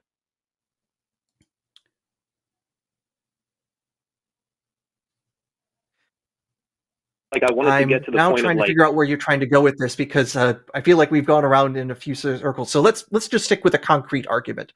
What would you like to argue for, and what facts can you present to make that argument? Let's make this a little bit more structured. I agree. So real quick, I think there are limits to reason. Reason can point us toward God. This would be based on the problems of not believing in that reasonable argument. Yeah, I believe in I agree with you in the first point and not the second.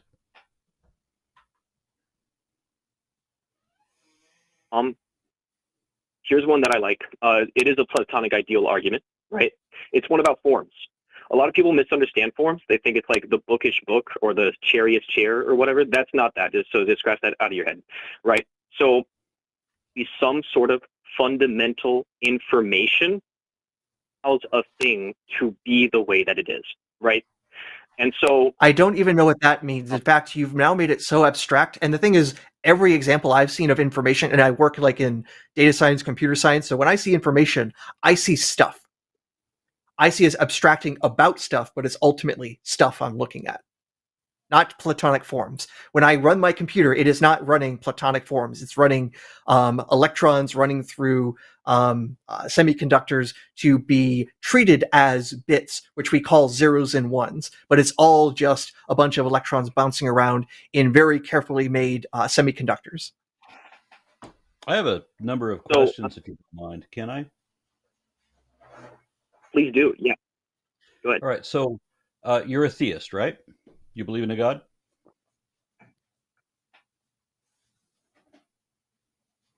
Am I muted? No, you can. I hear You you. hear me?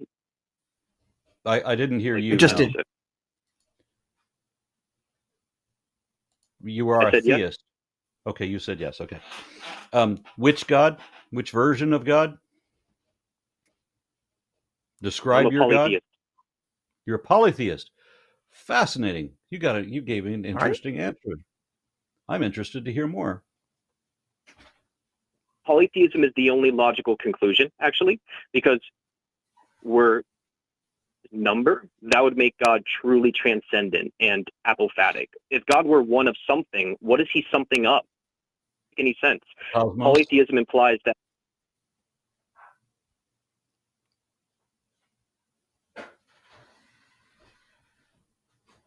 There's an insertion there, but I'll keep Right. going. So if God were we're all a figment of God's imagination, there obviously has to be one God that's imagining this. If we're a dream of Brahma, there can only be one Brahma dreaming us, right? Idealism kind of necessitates monotheism. Polytheistic idealism doesn't work.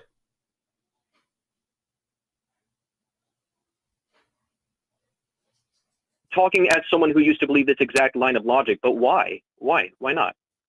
For the reason I just explained and will now have to repeat. Have you noticed a pattern today, Aaron? Okay. If we are a dream of Brahma, how many minds are dreaming us? How many dreams? One. It can't. It would be one dream from the mind of one God, right? We can't be dreamt up. One dream cannot be dreamt by many different gods, right? See many dreams as one, the many and the one. You guys know about the problem of the one and the many. This would solve it instantly. And the one are united through a manyness of God. Then do please illustrate how we have one dream being produced by multiple gods. I don't believe that the idea that multiple gods can't dream the same true reality would somehow the idea that if it's a true reality, then the idealism is false. We're talking about the dream of Brahma, or the dream of Brahma and Thor and Hecate and a handful of others, according to your perspective. So I want to hear how multiple gods can dream the same dream. And it's not reality because you're an idealist. So by definition, it can't be reality. It is a dream. Same way that the Trinity would work. Each God is consubstantial in the other. So they think the Trinity doesn't work. It's a mystery. It's like a paradox, but that wouldn't mean it doesn't work. No, the reason it's a mystery is because it makes no fucking sense. It doesn't work. Yeah, there are limits to reason, Aaron. It's almost like there are limits to reason, Aaron. It's almost like that, right? Or it's that basically there's an if I may, though, maybe the reason it doesn't work is because the idea is incoherent, and it was basically a political machination to try to get people to sign a paper to have some sense of unity under Constantine. That's basically why the Nicene Creed exists. It was basically a hammered out compromise. The reason it doesn't make any fucking sense is because when you got people with opposing views having to compromise, you get messed up shit like the Trinity. Yeah. And a beautiful contradiction with the Trinity is when you have Jesus there, and Jesus is supposed to be the embodiment, the avatar, God made flesh, right? So God wants to play the video game that we all live in.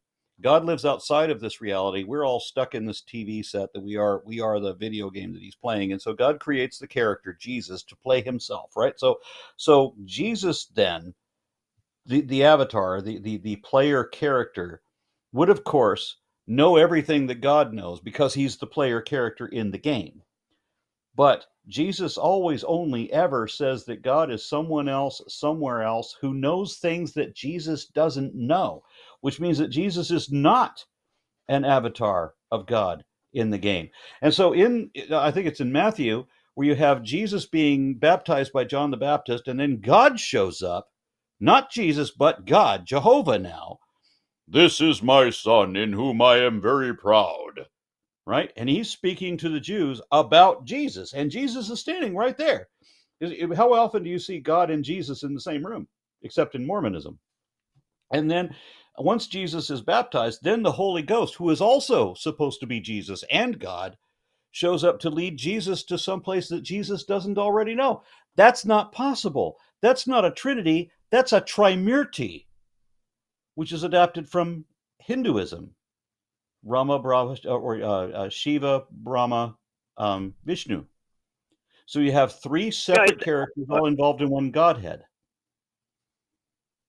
You guys accidentally proving the argument I tried to make last time on the show that religions are united through similar ideas, because you're doing a good job, so thank you for that. It is like the Trimurti, and it is like polytheism. Yeah, religions are very united because they're logical, because there's something intuitive about their structure. Wait, so I agree. What is logical about believing shit that isn't true? And incoherent. Don't tell me the Trinity is logical and incoherent and an unsolvable mystery. That is the opposite of logically true. But thank you for being more entertaining than the troll we had on before. Thank you for that. By the way, I do also want to defend the idea of multiple gods or creating a single dream, because we do have precedent for that. If you open your Silmarillion, the Iluvatar were playing music together to create the world. So that harmony of all the gods playing music together created the world. Though, of course, Melchior also was Melikar, was playing a bit off, and that is what introduced some of the evil into this world. So if we're going to look for precedent, 20th century mythology is where it's at. I love how the holy scriptures of all these different religions are now on the same level as the Tolkien collection. Thank you for that. So a few things, guys. I am trying to take this actually, quite seriously, because it is something I tried to argue away and just couldn't. So I would appreciate if it was just given a little bit of. If you feel like I've been disrespectful, you can call that out, and I will apologize, because I want to make sure that we maintain a certain level of sophistication. I just thanked you for being better than the last guy, and I meant that sincerely. The last guy's arguments were deplorable. You're at least trying. So real quick, unity of religions aside, comparisons to Trinity aside, the argument for polytheism would be that each god is consubstantial within the other. So if just like Aron and I are both able to agree that a certain math equation is the same, if each god were good, they would manifest the same goodness. So there's no problem with polytheism and the same universal dream. Goodness is irrelevant to the whole question. One mind, one dream. So you're saying that there's a whole bunch of gods all asleep to produce the same dream. Because that would be the world, But now I have to define goodness and then skeptics. Because that wouldn't make sense. Multiple gods dreaming the same dream. That doesn't create the world. That just creates nonsense. We both agree, equation. We wouldn't say it creates nonsense. If they all dream the same dream, same world. We're not agreeing that different minds would produce the same dream. Different minds would produce the same dream. Different minds never produce the same dream. Human minds. You mean human minds. Sorry, I thought you were talking about the gods again. Well, gods are imaginary beings. We only have human minds that we can understand. So in speaking in human minds, we don't all produce the same dream. Logically, then, logic compels us to understand that only a monotheistic construct, if you want to pretend that reality is real, then you have to imagine that God is a liar, or that God is delusional and has created this false reality for us so that we only pretend or we only imagine that there's things like molecules, and therefore that's why chemistry works. When really, chemistry doesn't really work at all. It's just written into the matrix that chemistry works, because God is a liar. Where are you getting? You're drawing up all these crazy things. I'm not even sure what you're I'm the saying, one asking Aaron. you why you're dreaming up all these crazy things. How can you turn that back on me? No, you're just saying a bunch of stuff that no religious person has ever said. I'm saying things that religious people have said to now, me. Which ones? If molecules do not exist, then our explanations are very accurate explanations for how vision works, how our olfactory systems work, how hearing works. Just for example, how our senses around our senses are supposed to be deceptive because there's not really a real world that we perceive. We're not even real. So, I think, therefore I am. Descartes says this famous thing that he's famous for, which he contradicts later in his own book, which I find is amusing. Yet he still gets, despite the fact that he contradicted himself later in the same book, he becomes famous for the thing he contradicted later on. We have material explanations for all these things that according to you, cannot be true because they're all imaginary, because all of the physical construct doesn't really exist. It's all a dream. It's all imagined by somebody. And so there are no atoms. And so everything we understand about how all of our senses work, it's all a lie, which means God is a liar. I didn't get an answer to my question, but also Descartes is not someone who's really smiled upon in the religious community for many reasons. I think he's a crappy philosopher, so I'm glad you brought up his problem of mind-body dualism, which is something that's rejected. But mind-body dualism is a product of skepticism, not it's a product of skepticism, not religion. Religion rejects the mind-body dualism because there's something. You said something dualism. Did you say mind-body dualism? He did. Okay. Again, I don't have any expertise on this myself. So again, I go to Daniel Dennett, who told me specifically that there is no support for mind-body dualism, neither in neuroscience nor even in philosophy. None. That there was one guy who tried to make some forays into that, but it's widely regarded as ridiculous in philosophical circles. So, are you arguing for a mind-body dualism?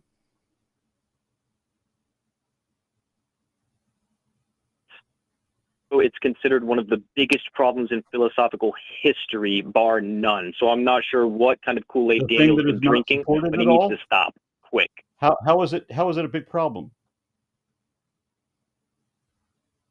If there's no problems support of philosophy, we're referring to perennial. Okay, you're saying will probably never have an answer no support is a problem. Why is it a problem?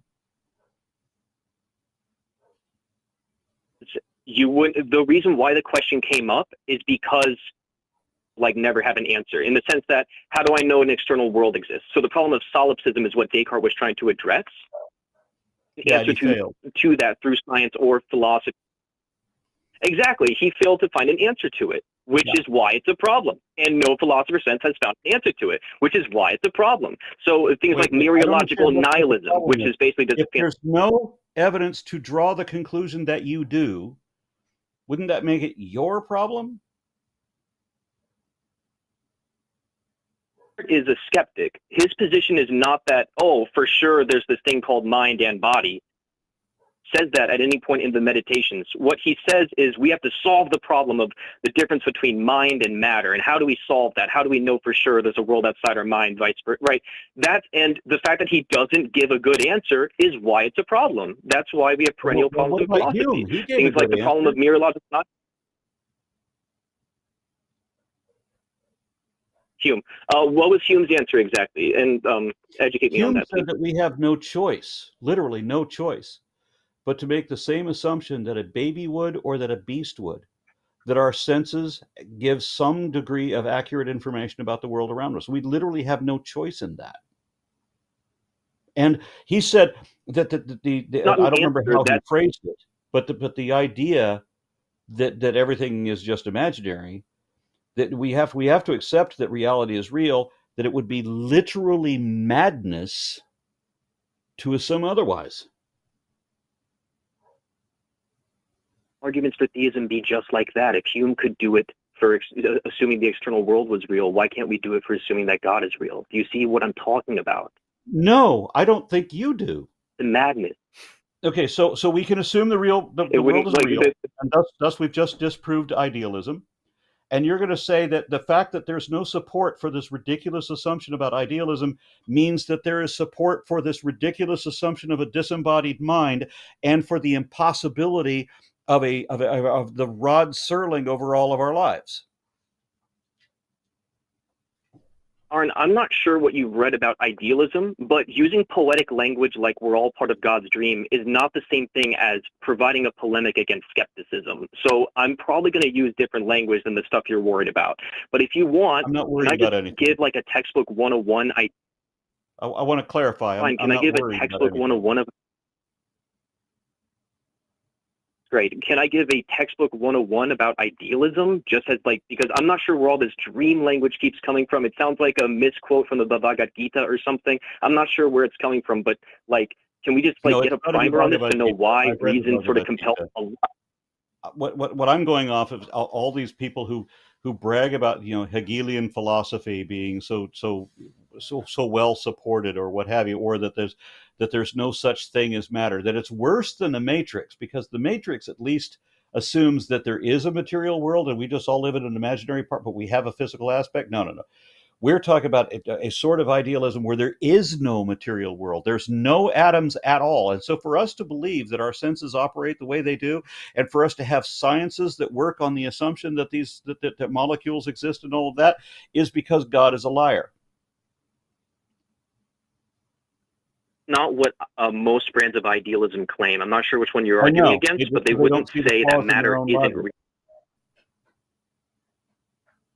Well, no, they would say that matter is an image of the truly real, but not the exact real, right? This is where the cave analogy comes from in the... So how does your olfactory system work? How do you actually real in the things? You know things? Is that your question? How do you actually smell things? Smell things, like through my sense of smell, correct? Yeah. Like, how do I smell things? Is that your question? Yeah.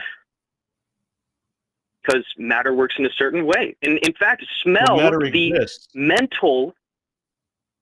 So matter exists. The mental substance of smell is just... does exist. And no idealist I know of has denied that, but matter is an image of the even more real or the truly real. Matter exists. There are some atheists who make bad arguments too, but you're still an atheist, right? So I'm not, no, there is don't not. know. There is not one, never has been. Atheist is a super smart person who's made great arguments, every single one of them.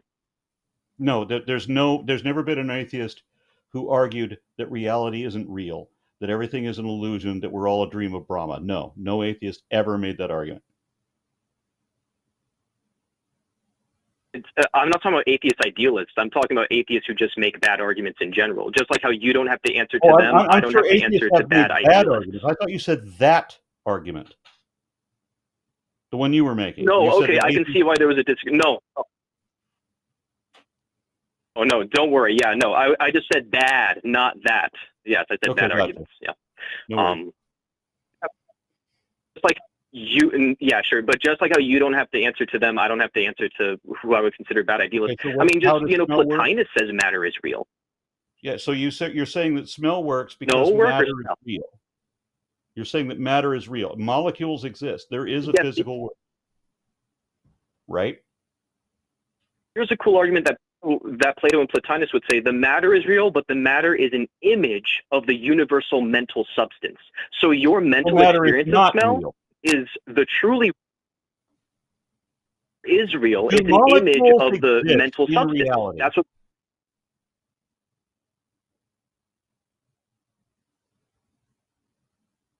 Mental images of the information of molecules. The information would be very real, and then the physical thing that actually picks up airborne molecules in the matrix of the atmosphere that we live in. Is that how smell really works? Or is it that molecules do not actually exist? They're just this representation, this image that you imagine, and thus we don't really get these things. This is just programmed into the illusion that we're in, and thus God is a liar. Which is it? That I don't imagine it, but that God does outside of my will is what makes it real, is what makes it real. We would call that creation. So molecules do not really exist. They do exist.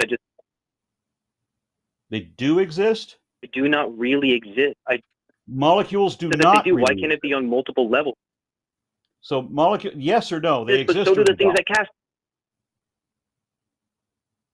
How many times do you if I hit may your spouse? clarify, Yes or I no? think what you're trying to say, Richard, let me see if I'm getting this right.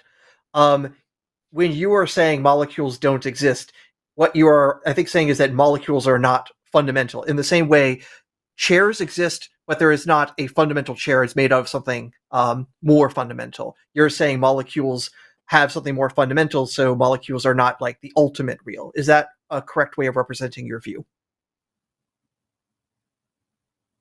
Fantastic way. Thank you. And it's just like the question, how many times do you hit your wife is not a fair question because the premise might be wrong. It's sort of like that. It's like that premise was wrong, so I reject that.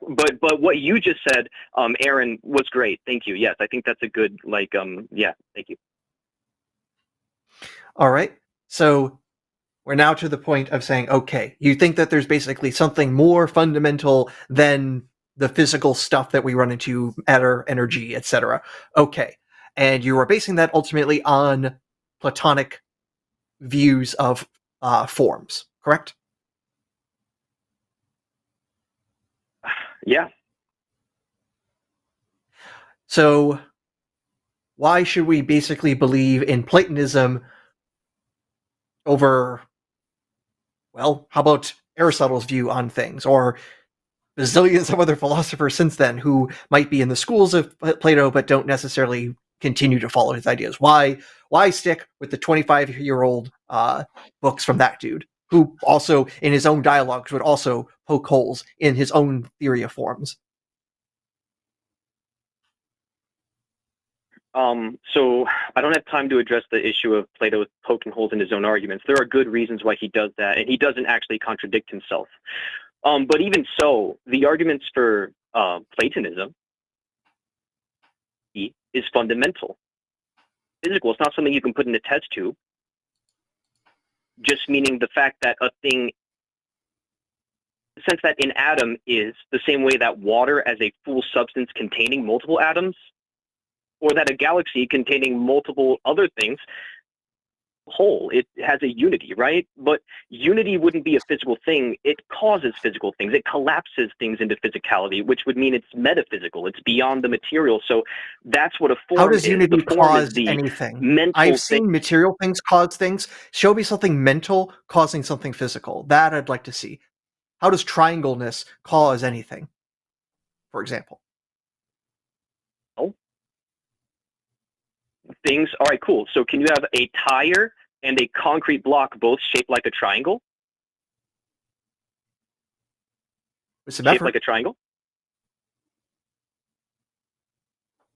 I can easily stretch a tire to be shaped that way. Yeah. Exactly. And so the triangleness would be the fundamental mental substance causing that unified quality between the two objects. The matter didn't cause that. The matter participates. Here's the thing: if I want to make a tire into a triangle, that requires doing something physical and mechanical. Use your mind powers and make it, and use triangleness to just cause something to be triangle shaped. That I'm just going to sit here and wait for your mind powers to just magic that into place, because that's really what is actual causation of ideals. Otherwise, you're just basically saying this kind of looks like this, therefore it caused that. And I've never found that to even be beginning compelling. And the fact this is making you a theist, holy shnikes. Whew. And if you make a tire in a triangle, you haven't made a tire. You've made a doorstop.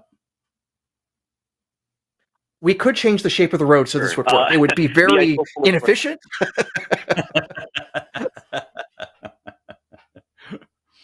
The ideal form of doorstops, yeah, for sure. Triangle-shaped tires would not be a good idea, for the record. But the problem of universals is what I'm talking about. And it's a problem that, once again, philosophers have tried and can't make go away. It's just true. And including, which is very interesting. So here's the thing, right? Not everything is the same substance. There's not one universal goo throughout the earth, throughout reality. Everything is made of different sort of isness. There are different shapes, different geometries, different forms of matter, different temperatures, different things that everything participates in. But when you get down to the nitty gritty, like the fundamental stuff, like what makes something even physical is the problem that always arises when we try to talk about what makes something the way that it is. You What can makes talk something about the way mental? that the atoms behave, but then you just would make something mental as if it's a really good question. And I'm allowed You said there's something to wrong with not have talking a good about what answer. makes something I'm not sure. physical. I can just ask the exact same question about mental. Believe me. The difference is I know physical things are out there. I can go and kick them.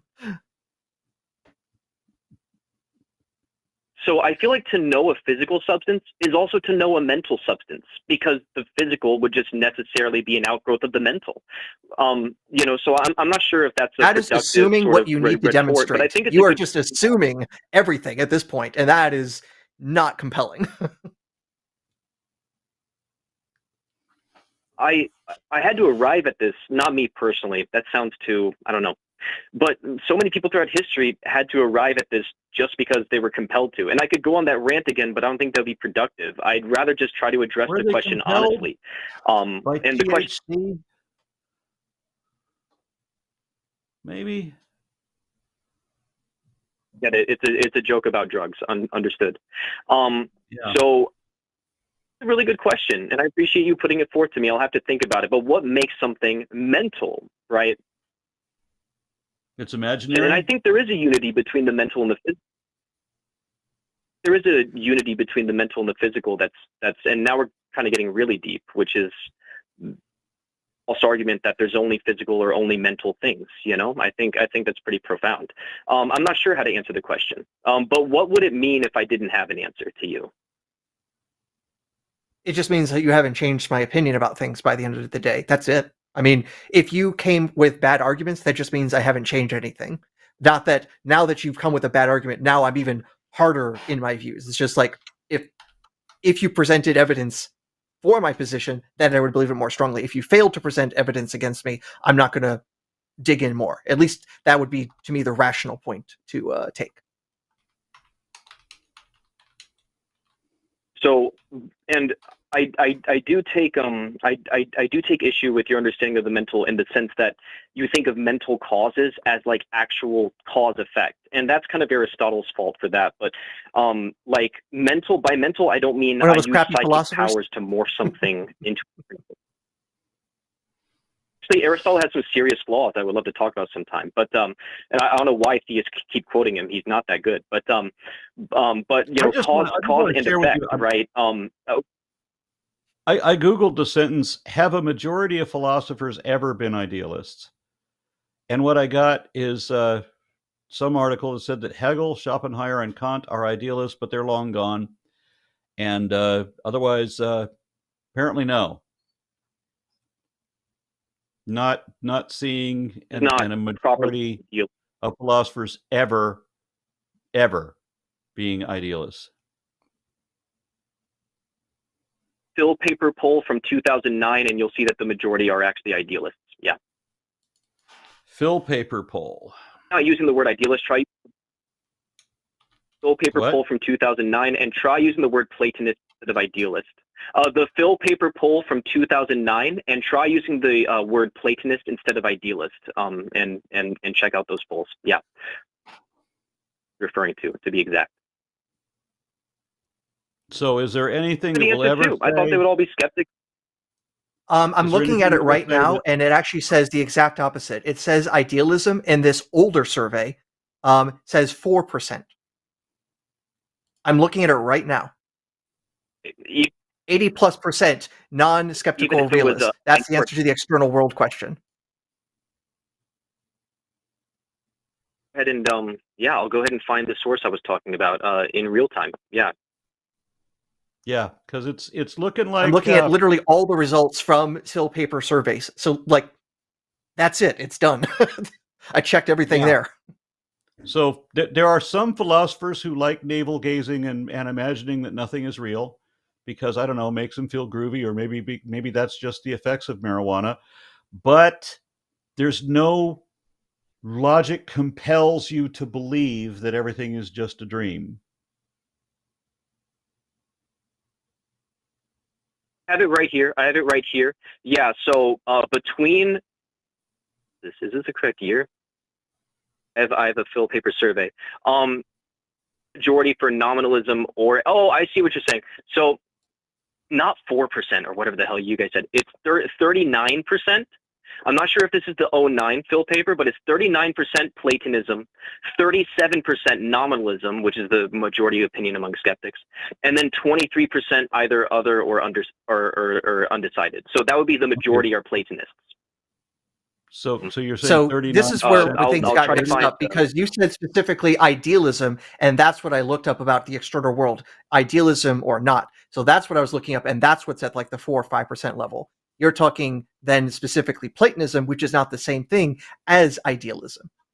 And there's another interesting thing. When believers want to tell me that that there's a majority of scientists who believe in God, actually no. The number of scientists is roughly a third of American scientists that believe in God, but then there's a certain other number that said that they don't believe in God, but they do believe in a higher power. Because the question was, do you believe in a God or a higher power? Why they phrased the question like that, I don't know, because that distinguishes higher power from God.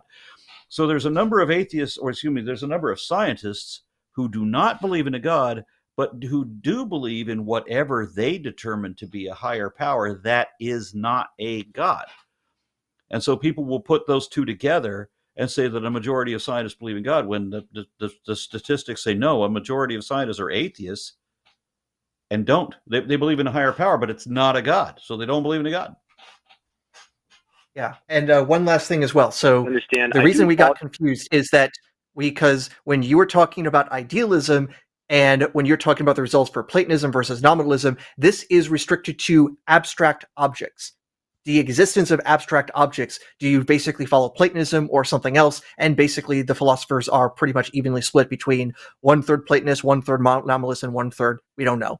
That's kind of the results. And so you are conflating the support for Platonism, which is related to abstract objects, to idealism about the external world, and if that is real or basically created by the mind of a higher power ultimately. So I think you have conflated those things, and that you've led us to a lot of confusion at that point. Yeah. But it doesn't really matter. That was a lot of weight. Because nothing is real. This is just a dream, and it's not necessarily a dream of Brahma, because Brahma wouldn't bother with us. It's just a dream of you. We don't exist.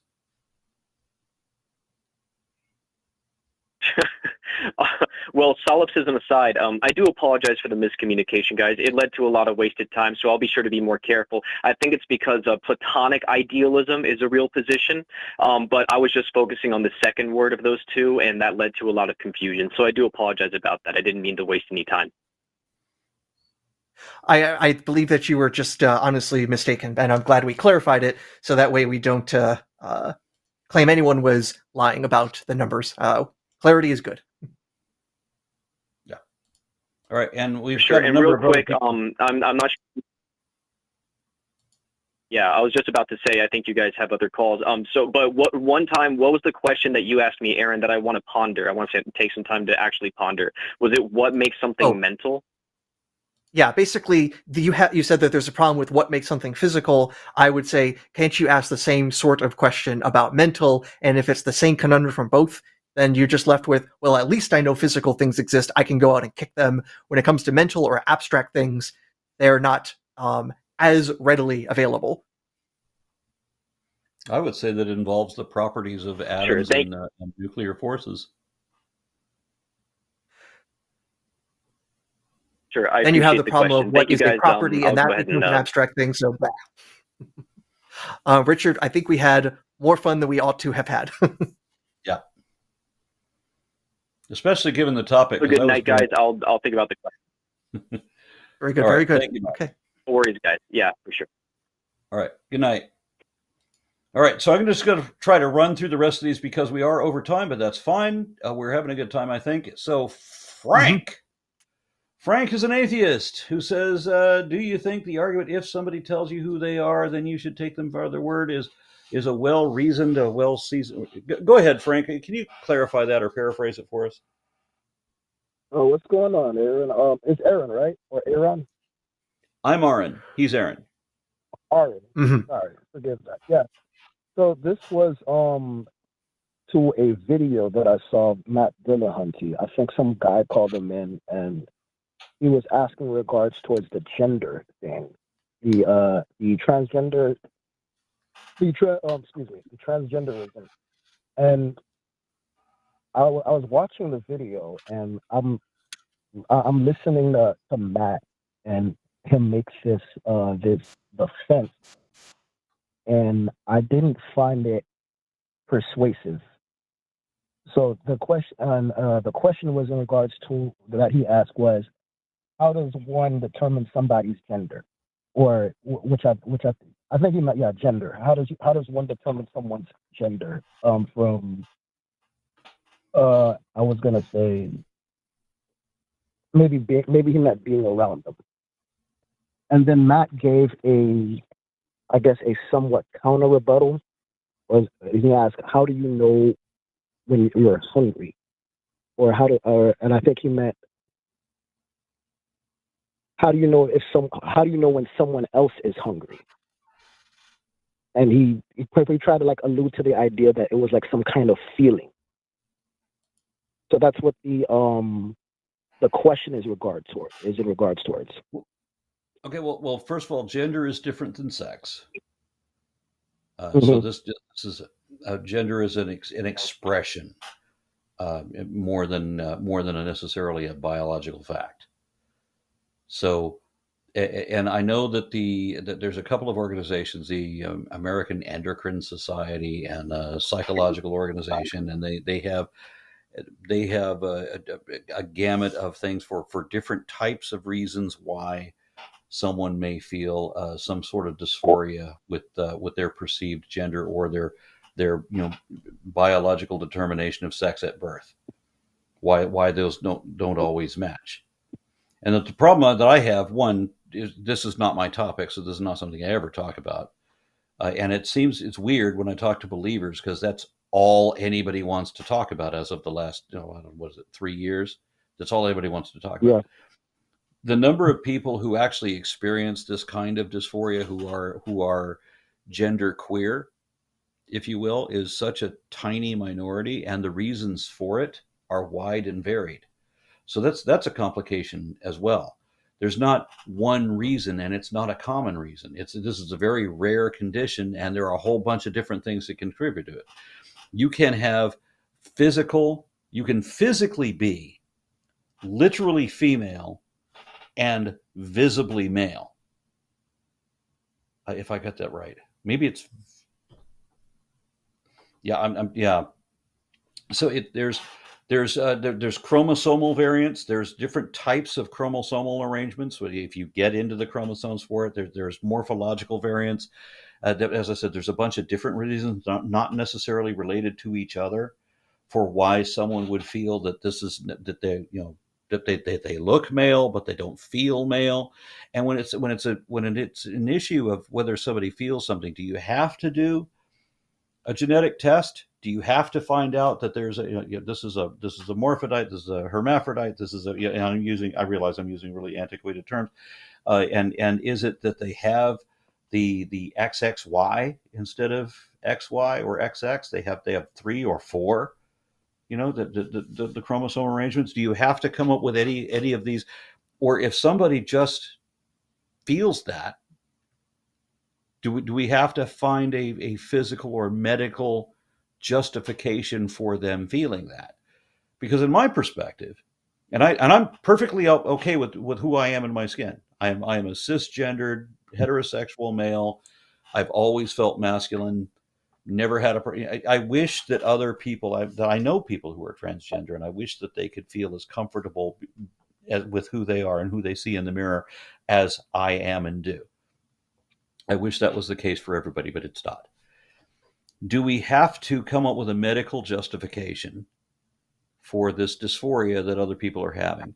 Or since we have the technology to do this now, can we do something to make their presentation match their expectation so that when they look in the mirror, they're happy with what they see? I don't see a problem with that, but religious fundamentalists have every fucking problem with that.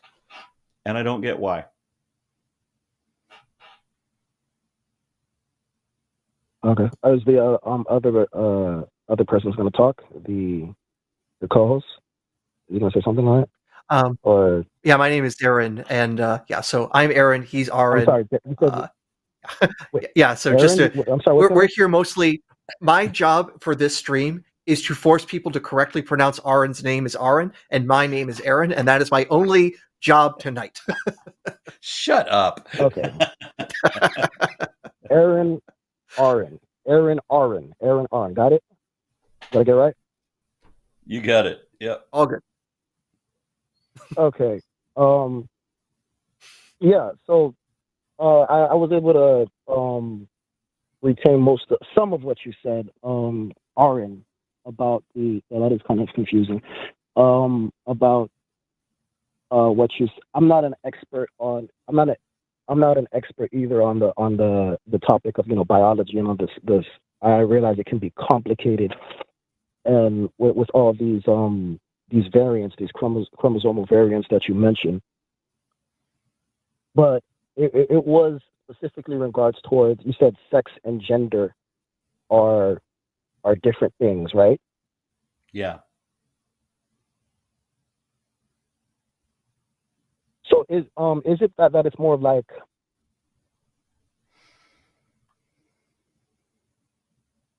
is it more that the definition of gender kind of like expanded more instead of Well, gender, I think, and mind you, I do not feel comfortable talking so far out of my okay. out of my understanding. I know a lot of transgender people, and Yeah. I can't like call them into the room to explain this to me because this is not my topic. This is not something I talk about. But from the periphery, I probably. Mhm. What I've been able I'm to sorry, go on. absorb from them. That's Yeah, and if we all could I've do been a able to little bit work of with. intershow, if we could do a little bit of intershow promotion, one of the shows on this channel is the Transatlantic Show, and the host there actually lived the experience of being transgender and would much more adequately express what that is like than what a cisgender white dude here could say. Exactly. I'm so far out of my element whenever this topic comes up. Okay, it's fine. You don't. I'm not gonna. I guess try to like have some kind of debate on it if you say it's like out of your element. Yeah. Like I said, I'm not an expert on the field of biology or the concept of gender theory either. But what I do know is that often when I'm watching a whole bunch of these discussions, like the terms sex and gender are conflated a lot, and it makes this whole thing incredibly confusing. I'm Indeed. on the other side. I don't necessarily. Yeah, I'm on the other side. I don't subscribe to the idea of it, but just because I don't doesn't necessarily mean that trans people that they deserve disrespect or harassment or anything like that. I just see certain things or sayings or arguments or defensive that are just like really, really either illogical or silly or defensive. Yeah. But as I said, we Yeah, live in so a country where we have the right to pursuit of happiness. And Oh yeah, I if agree. you realize that you're doing something, that this is not a win. This is not something you feel for a weekend. I mean, it's not like it's not like you're dressing different to go to Rocky Horror Picture Show. You're making a life choice here. And it matters and it's significant and it's for the rest of your life. If you're taking Actually, that kind of a okay. step, yeah, go ahead. Oh no, go on. You can finish your thought. I'll wait. And it seems like I there's a was just delay saying, for it, so. if you've made this decision however you come to this determination that this is who you really are and this is your life choice, Is it possible you'll change your mind later? I think it's happened twice, maybe 3 times. But for the majority, no. Okay, that's a fair assessment. I would so my question I would follow up with, and I think this would just be the last one, and I'll probably try calling in some other time.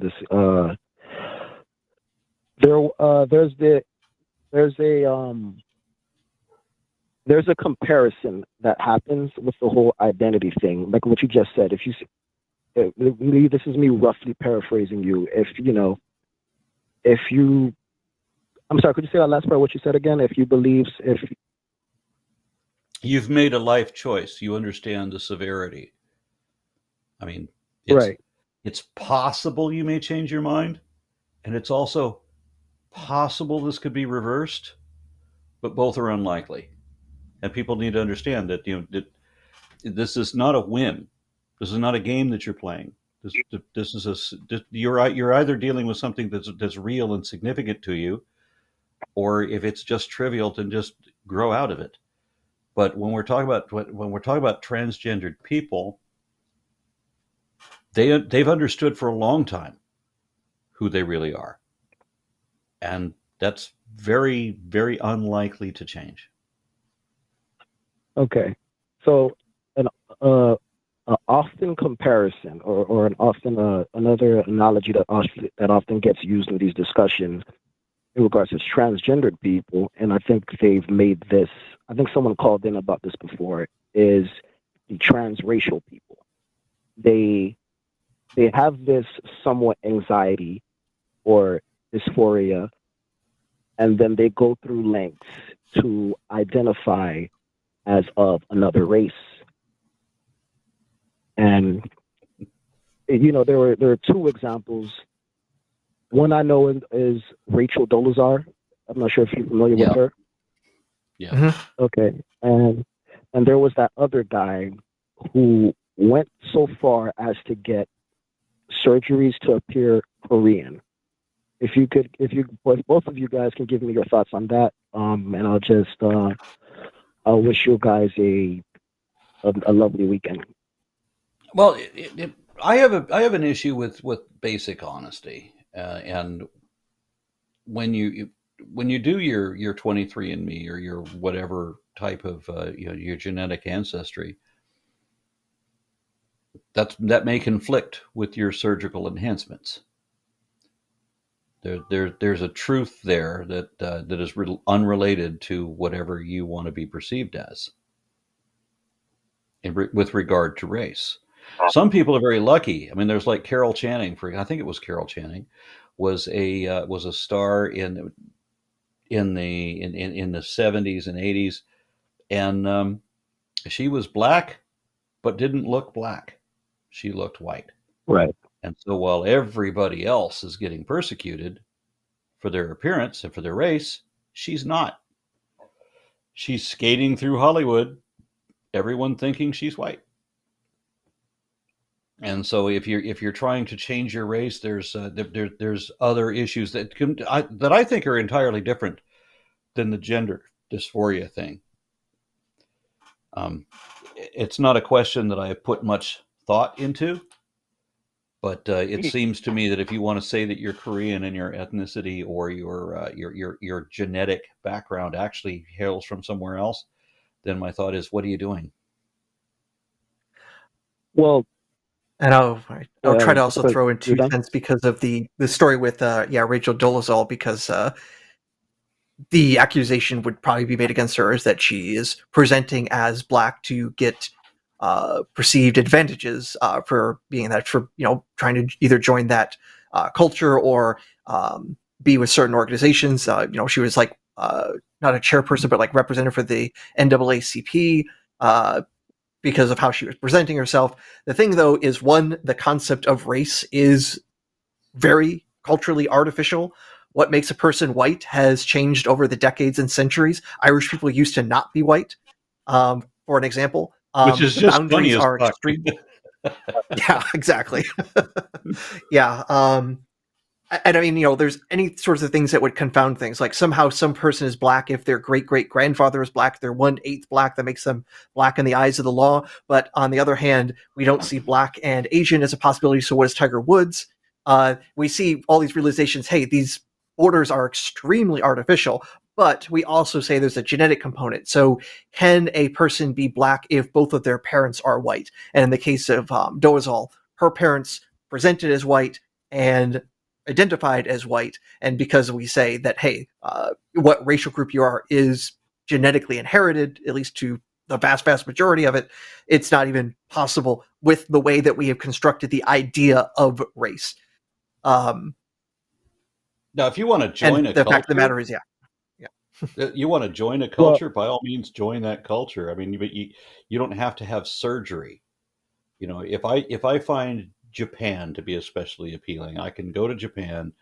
I can find ways to move to Japan. I can dress like Japanese, live like Japanese. I don't have to make myself look like Japanese.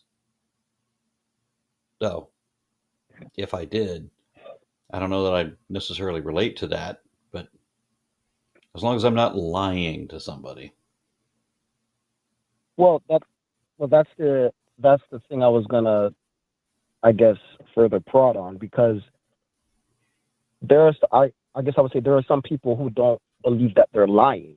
They actually feel that way in that sense. They identify, regardless, and regardless of their skin color, or if they want to partake in their culture. Because, as I understand, there is race, which is, like you said, there are some social constructs around that, or roughly paraphrase. And then there's also genetic ancestry, which I believe, and you can correct me if I'm wrong on that, scientists are now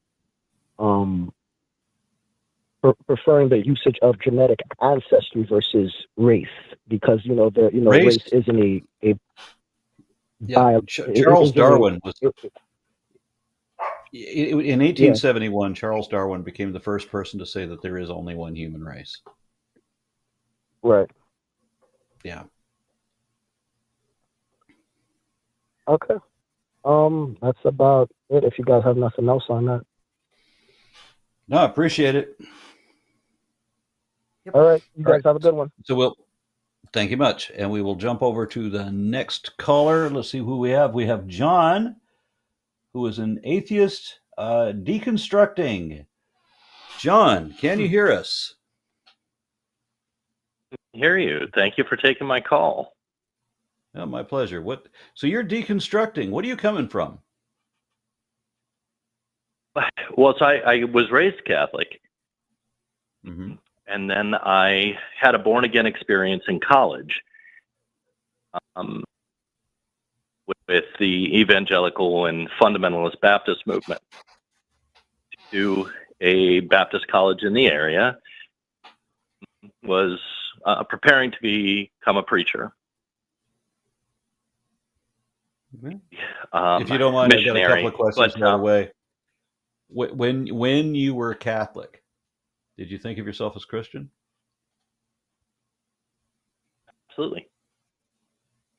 When you had your reborn experience, did you think you had just become Christian? Deeper understanding of that fundamental Christianity, that I had found something new. Didn't have before. Because I just get curious about this, because there's a lot of... Go ahead. A lot of fundamentalist Baptists who don't believe that Catholics are Christians. 100%. Yeah. I was a part of that movement, and I understand where the question is coming from, for sure.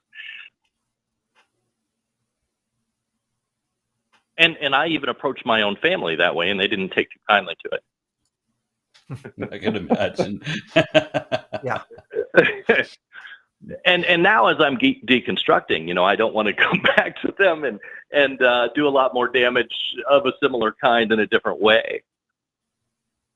Yeah. I guess the thing that I'm still struggling with, and the whole it's not like I the more I study the Bible, the more I realize that it's man-made, the product of the ideas of men, trying to evolution. It's an evolution of thought. It's an evolution of morality. In every way, the Bible shows an evolution of ideas and concepts and beliefs. So it's very clearly a man-made book.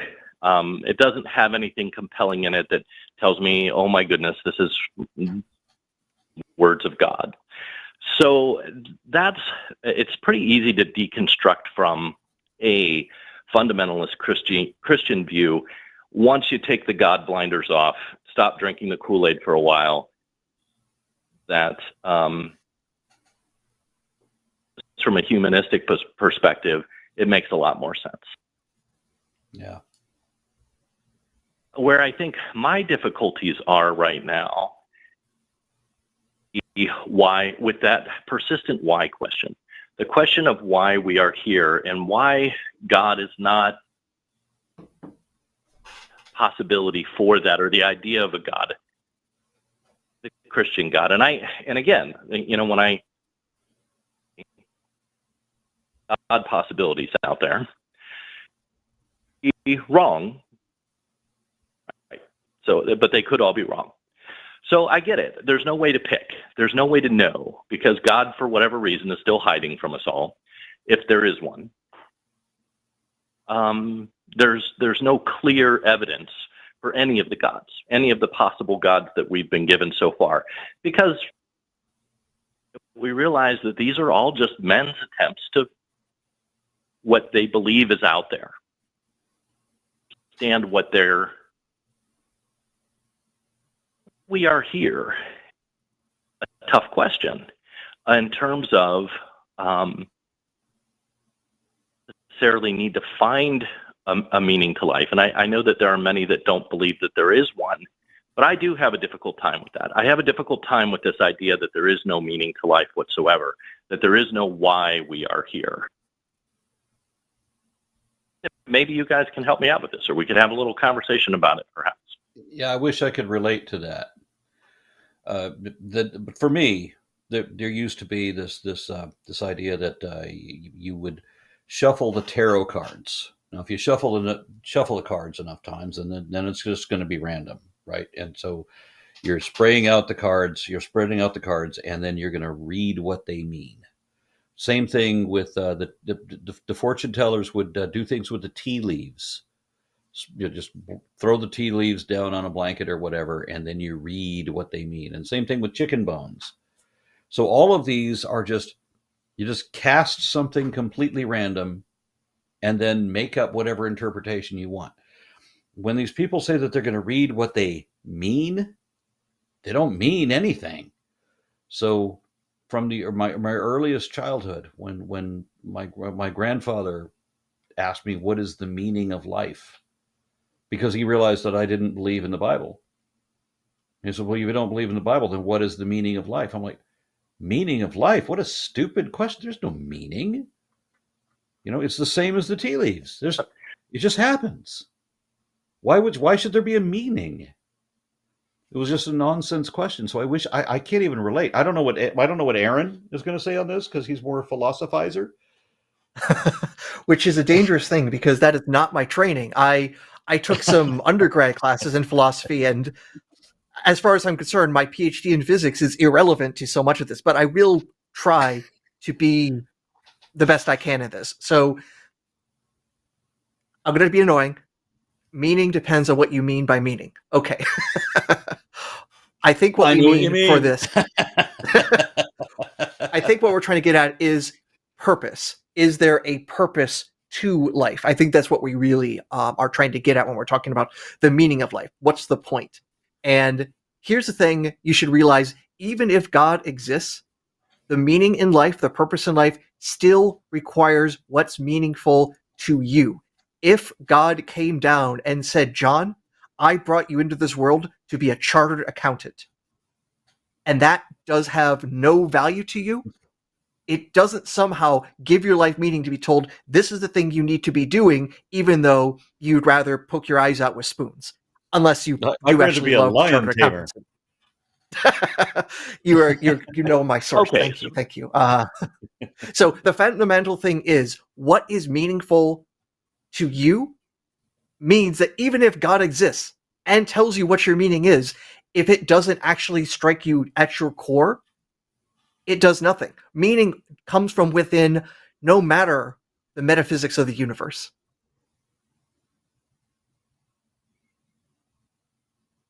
I think And that's maybe powerful. to clarify. Well, it is. I mean, so we are pattern seeing, pattern finding beings. For example, thinking about this as a artistic question, because I like to paint. I gave myself a question today: could I paint chaos? Paint. All right. Disjointed I make it. That painting, they're going to find a pattern in there, because that's what we do. And if I'm creating it, I'm going to create a pattern somehow, even accidentally, because I can't help it. I'm a pattern creating thing. And try to find patterns in everything. Understand that. So meaning or purpose. It's not meaning or purpose really that is the question. It's the why this and not something else. And it's more the why. It's more the why are we here, not the is there meaning to this. And so I get that those two can be tied together. Yeah. That's so maybe that's one of the problems with maybe English. the It's physics not that side of you can connect with that. Yeah, okay. Well, like I say, the problem is, again, that word meaning. What do we mean by meaning? It's got a whole bunch of different possible valences or definitions. So that's why it's all the more complicated when we ask, what's the meaning of life? So basically, why are things the way they are rather than some other way? Again, even if God exists and did create the universe, we are still begged with the same questions. Why did he, she, it make it this way versus another way? And we're just as confounded, but now we've created this ineffable mind behind the whole thing. So I think the problem exists whether God exists or not. It's the God of the God of the gaps. Well, yeah. See, that's what I'm saying. So like every Christian argument that I've heard in the last, I don't know, maybe 2 weeks of watching various different shows is some form of God of the gaps argument. There's a gap in philosophy, therefore God, which I think was one of the last callers, in my opinion. They were inserting God into their gap in the understanding of Plato, so therefore God. And if we have a gap in science, therefore God. If we have a gap in our understanding of physics, therefore God. If we have a gap in our understanding of nature, therefore God. And that all, I think, has hindered us as a society from getting to, getting anywhere, because if once we insert God, then we can shut our brains down, then we don't have to think, then we don't have to posit anything, then we don't have to wonder. And maybe what you guys did is really help me to understand that this hurdle is another gap that I'm just trying to insert God into. I have to tell you that innately, I think if I wasn't raised in a religious family, I just would have innately always been atheist. I never needed a meaning for life. I never needed a purpose. It just always made sense to me that life would be an emergent aspect of existence. That at some point there would have to be, in order for there to be a question at all, there has to be a being that can answer, that can ask the question. So there may be millions of universes out there in which life never develops, and so we don't know anything about it. Nobody ever knows anything about it. But in this one, we have these little moments. Yeah. We have these little moments where life appears. Very rare, apparently, on the cosmic scale. Yeah. And then very, very rarely do you get life that's even developed enough to ask the question. And as for an answer to that question, obviously it's difficult, but I'll let you in on what my current thinking is. The reason the way things are is that all possibilities exist, therefore it's inevitable that this reality exists.